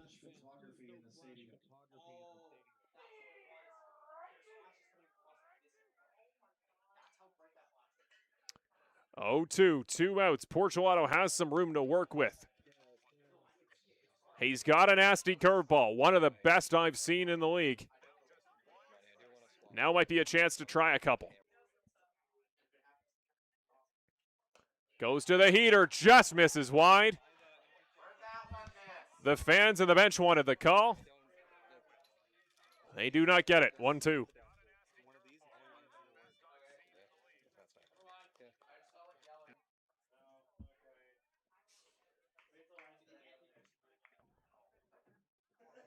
One and two outs. Portuato misses well high, slips out of the hand. Runner thought about coming around third. He might have had a chance at the plate. Instead, they check up. Both runners will advance on the wild pitch, but Savage goes and grabs the baseball fast enough that he keeps the runs in front of him. Jorge De La Cruz, I believe, the man now warming up. There's a lot of different roles for the relievers on this Brantford team. Some guys become setup arms. Some guys do long innings in the middle. The one guy that always comes in the same spot, Jorge De La Cruz, to close ball games. And it is him indeed. There you see him warming up. Porchelato. He's got to get out of this first. 2-2, 2 outs. Woo. Well inside on the hands, but just missed the zone itself. Maskai leaning way in there. Looked like it was going to hit the batter, but it wasn't too far off. Crossing the plate. Full count. Runners on second and third. A walk would not advance any base runners. But Porchelato wants to cap this one off with a K. Full count. Tip back, foul. Barely catching up to it as Maskai just gets enough of a piece of it to give himself a second chance. Porchelato also from Coquitlam. He played for the Royals in his own right, the Douglas College Royals. What's he got here? Second chance at full count, 2 outs. Could end the inning. He'll deal. Misses low, ball rolls away, and a run will come home on another wild pitch. The advantage for Brantford, now down to just 2.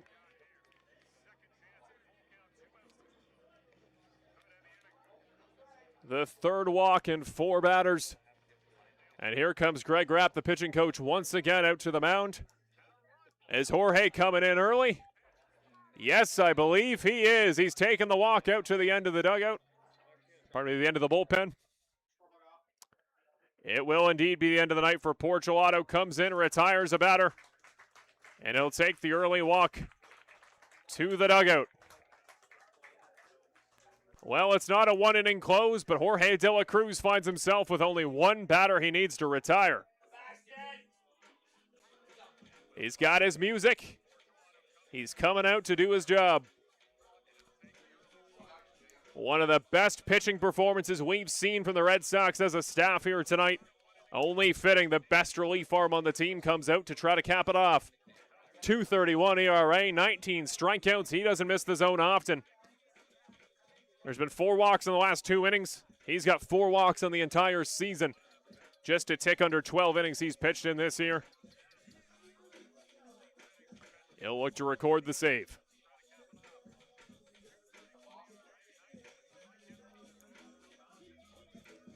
So Nate Ochoa, of course, formerly a pitcher tonight. He's gone both ways, and he's also been effective at the plate.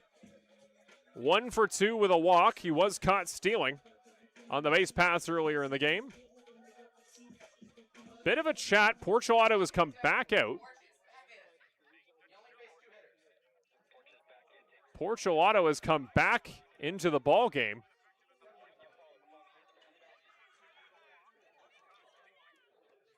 So the discussion here, I believe, is that Porchelato only faced 2 batters in his time in the ball game, which is true.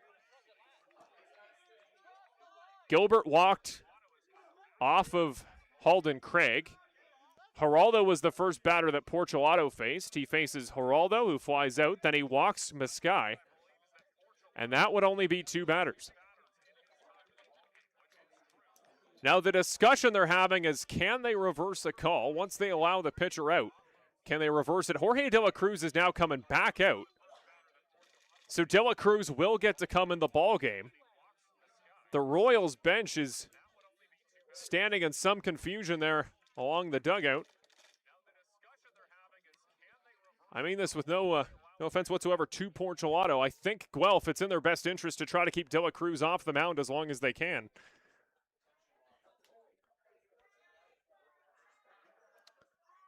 Discussion continues.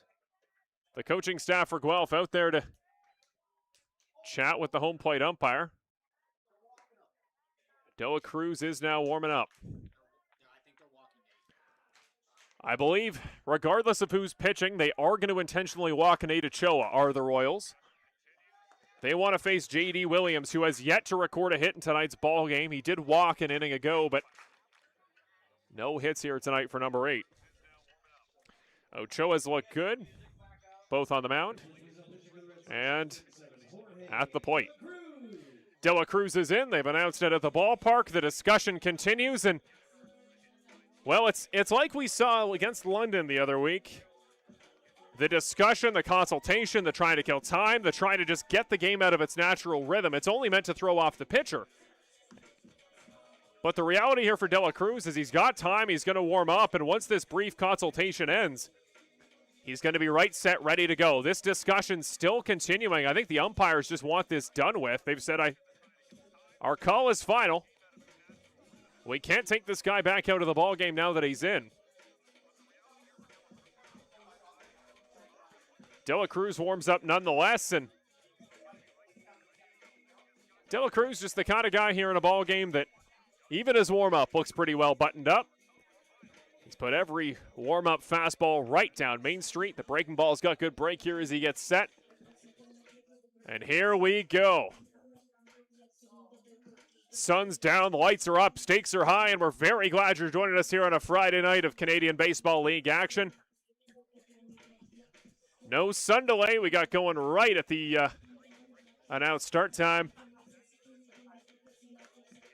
For those just joining us who are confused what went on, essentially Anthony Porchelato, the reliever for Brantford, he comes in the ball game to substitute for Holden Craig. He faces Miguel Geraldo and Victor Mascai. And that is only 2 batters he's faced. I believe the discussion, if I had to guess, was that Brantford intended to intentionally walk the 3rd batter. That's Ochoa. And then they would bring in Jorge De La Cruz, after that being the 3 batters allotted. Guelph argued that because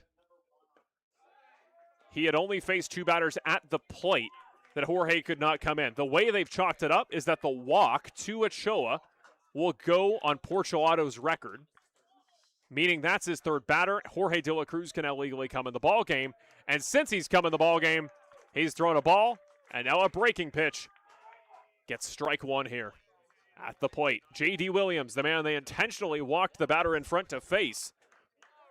We'll see if he can make the Red Sox pay. Up in the air, should be playable for Holmgren. Runner comes home if he can't make the catch, but he can make the catch. The Red Sox hold the lead after a long discussion with the coaching staff for Guelph.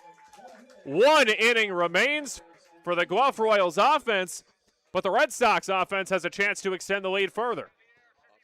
A long inning, so we're going to take one more break here on Brantford Red Sox CBL YouTube Baseball. We'll take a 90-second pause, and when we come back, the Royals and Claudio Custodio got to find a way to prevent any further damage. We'll be right back.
And welcome back, and thank you for joining us on a wonderful Friday night of baseball action. The high tension and the high drama of the entire game was kind of boiled down to a half inning there as the Royals looked well on their way towards cutting the gap and maybe even taking the lead here at Arnold Anderson, but instead the Red Sox, on a night of excellent pitching, they bring in perhaps their most excellent pitcher in Jorge De La Cruz.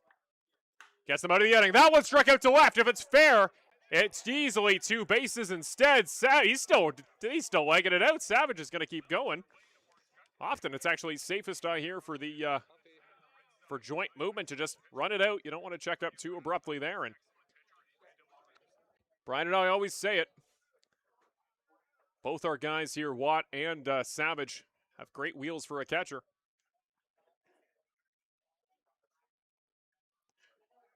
He'll backtrack here as Custodio comes in for his second inning.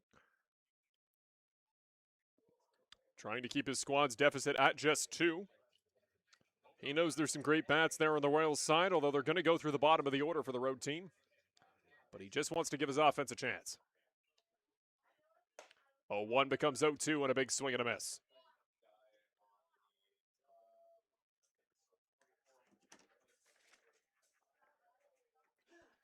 Looking around the league, the London Majors open the advantage up against Kitchener to 14-1. Welland opens it up to 15-2 against Chatham. That one goes wild, but nobody to take advantage. Instead, it's just a ball.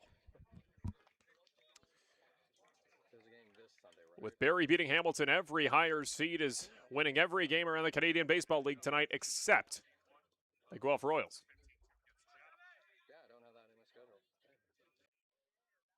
Gets a piece of it. Back into the fencing. He'll keep it alive at a 1-2 count. Just 11 hits combined here tonight.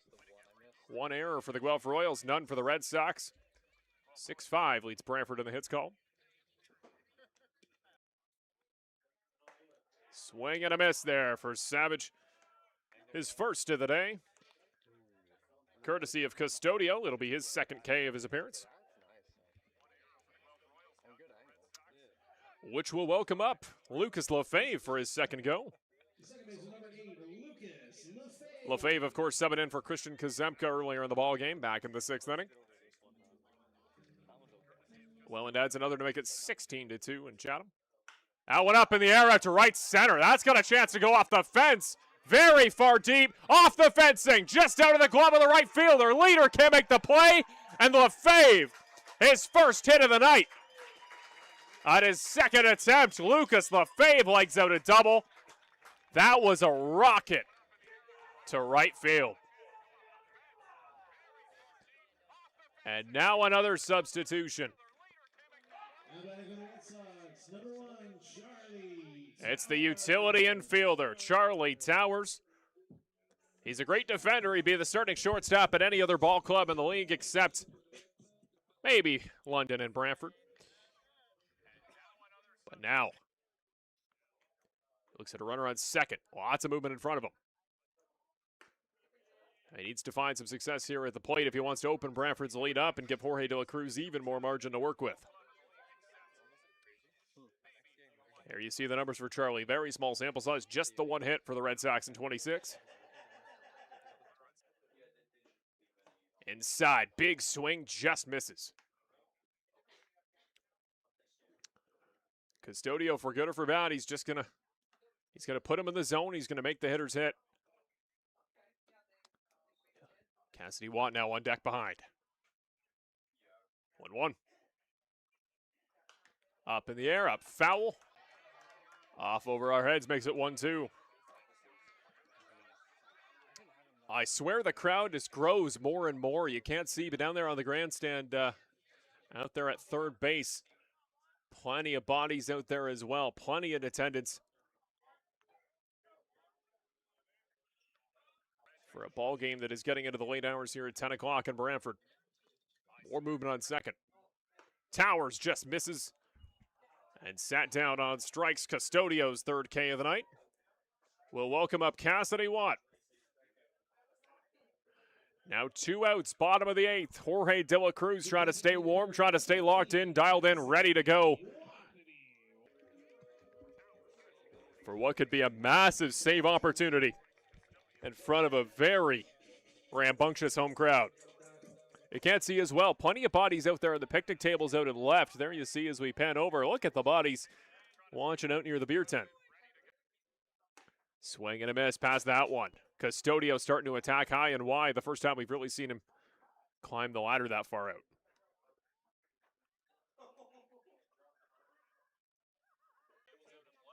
Oh, 1, 2 outs. There you see our awesome cameraman Eli. The pitch. Swing and a miss again. Just misses off the barrel.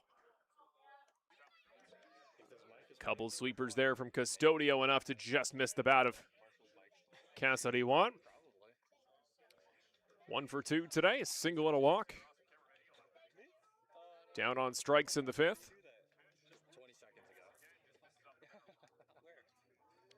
Custodio, big pitch on 0-2.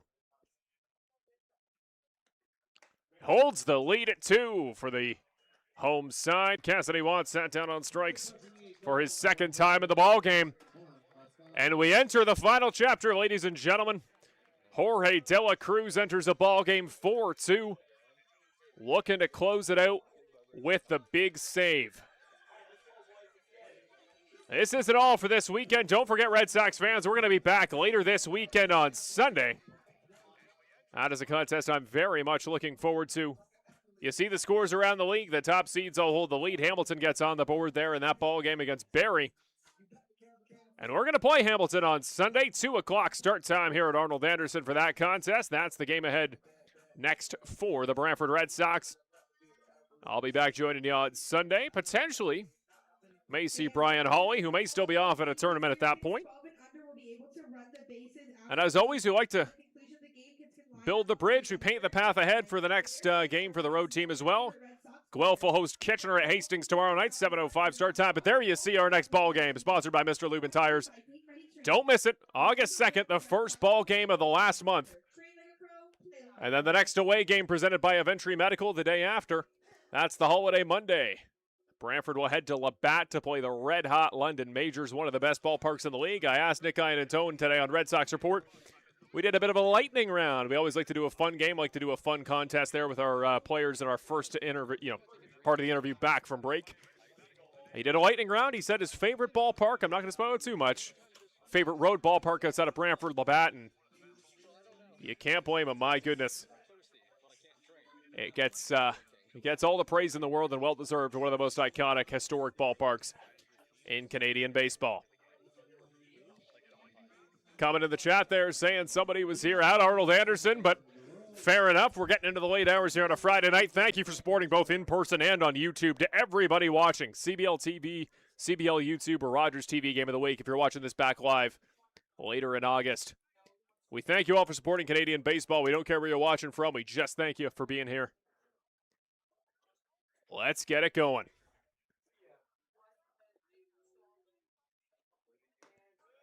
Breaking pitch drops in just a little bit too far inside. And we've got a pinch hitter here. We're in that part of the ball game. You just got to put your best bats at the plate. Strike one. Called to even it up.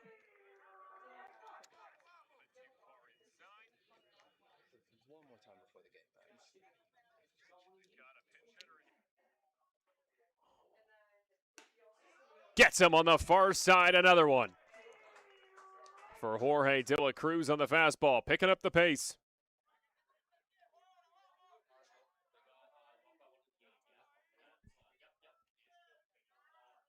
One, two. Misses wide, nicely caught off the dirt. A wild pitch still wouldn't have had any advantage there. With nobody on base.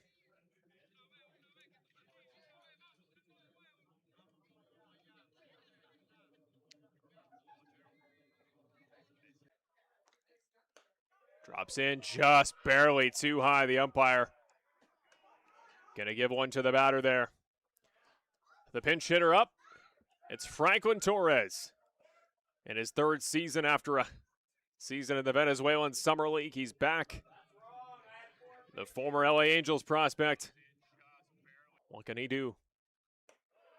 He can take ball 4, a gutsy take up high, and the crowd not happy with the home plate umpire. Attention please, Daniel McCrandles, please report to the press box. Daniel McCrandles to the press box. So Torres pinch hits there for Andy Leader. Matthew Ward will remain in the 8th spot. The catcher will try to do something with the base runner there on first of Franklin Torres. No pinch runner. There you see the unfortunate owners of the Nissan with the hole in the right rear tail light discovering the scene as we speak. Strike one in there on Matthew Ward. Ward's gone down on strikes each of the last 2 plate appearances. Now De La Cruz sets up at 0-1. Gets him. Runner tries to go. Close play at second. Not in time. Very close. Successful swipe by Torres. Puts a runner in scoring position, but would still not be the tying run.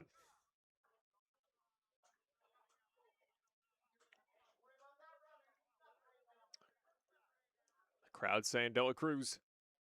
Worry about the man at the plate as that one sent back into the fencing. 1-2 the count here.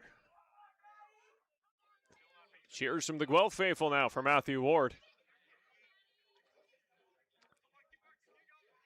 Ward finds himself in a big spot. No outs yet in the inning. He can see a man in front of him on second. De La Cruz trying to shut him down before he can move him forward. Wow. The home crowd, another one. They are frustrated again with a call on a big 2-strike count. It's now 2-2. The claps begin again. Runner goes to third. The steal attempt. And the swing and a miss at the plate for strike 3. Ward sits down on strike, swinging for his 3rd time consecutively. That's the second punch out. Pardon me, first punch out, I should say, of the night for De La Cruz.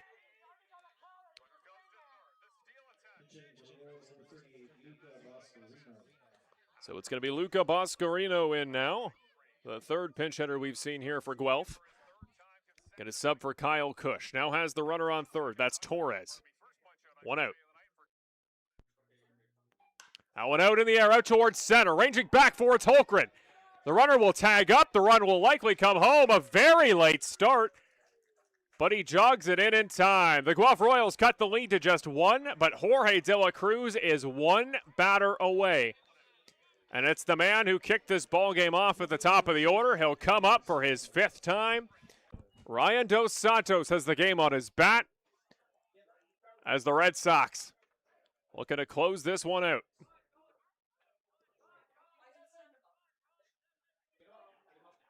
This is a massive spot. Dos Santos, so patient. Always waits for his pitch. Does he go around? Yes, he does, says the home plate umpire. Brantford has held a team to 3 or less just twice on the season. They were both Kitchener. Gets him for strike 2 on the inside. Dos Santos down to his last life. And the undisputed closer for the Brantford Red Sox bullpen is 1 pitch away from doing what he does best. The 0-2. Misses wide. Savage with the little spinorama. A little bit of pizzazz there before the night's done. He's trying to beat Jacob Cantor for best spinning play of the night. 1-2, 2 outs, reset. The cheers going. De La Cruz set. Wow! De La Cruz went to walk it off. And I'm not going to speculate where that missed. But all I know is De La Cruz is amazed. Reset, now 2-2. Dos Santos at the plate. De La Cruz the game on his right arm. Misses high on the breaking pitch. The tension has reached a high. 3-2, 2 outs. De La Cruz is set.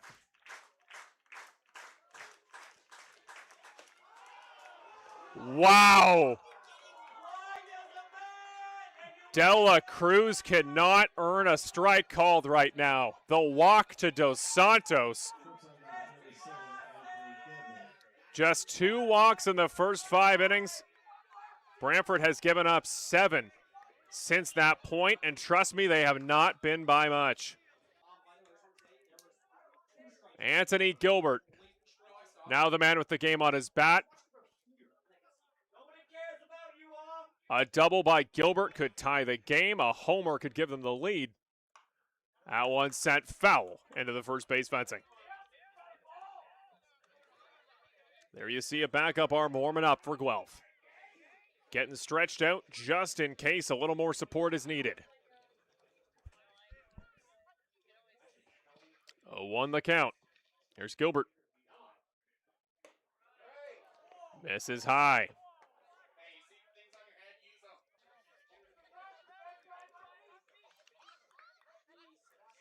Virtually no lead off on first for Dos Santos. Maybe a step and a half, shuffling out to 2.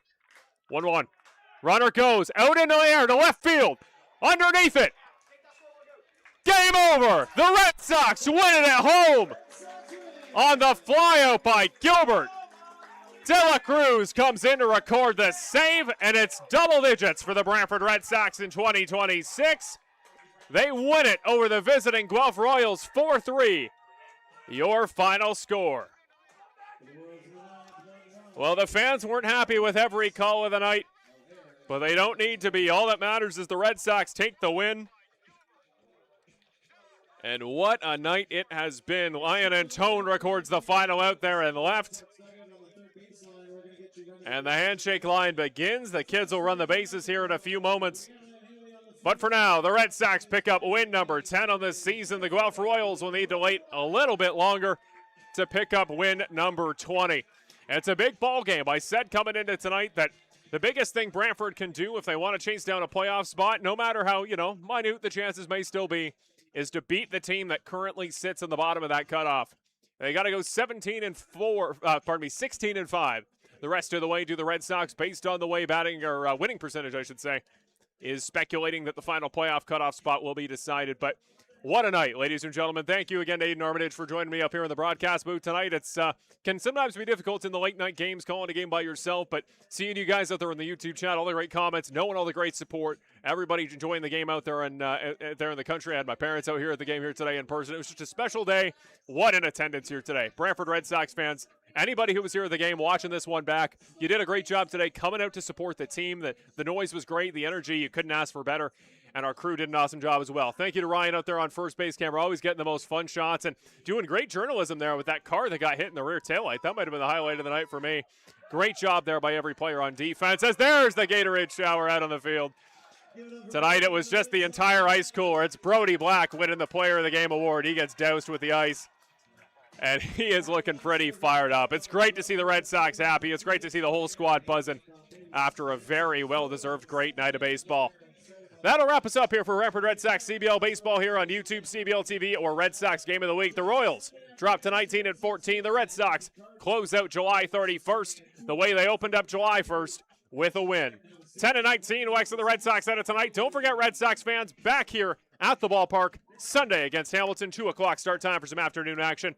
And remember, Guelph fans, you get to go against the Kitchener fans in your ballpark tomorrow at Hastings, 7:05 first pitch in Guelph. I'm Marshall Crocker. We thank you very much for watching. Have a great rest of your evening. Enjoy your weekend, ladies and gentlemen. Have a great civic holiday, and we'll see you again very soon.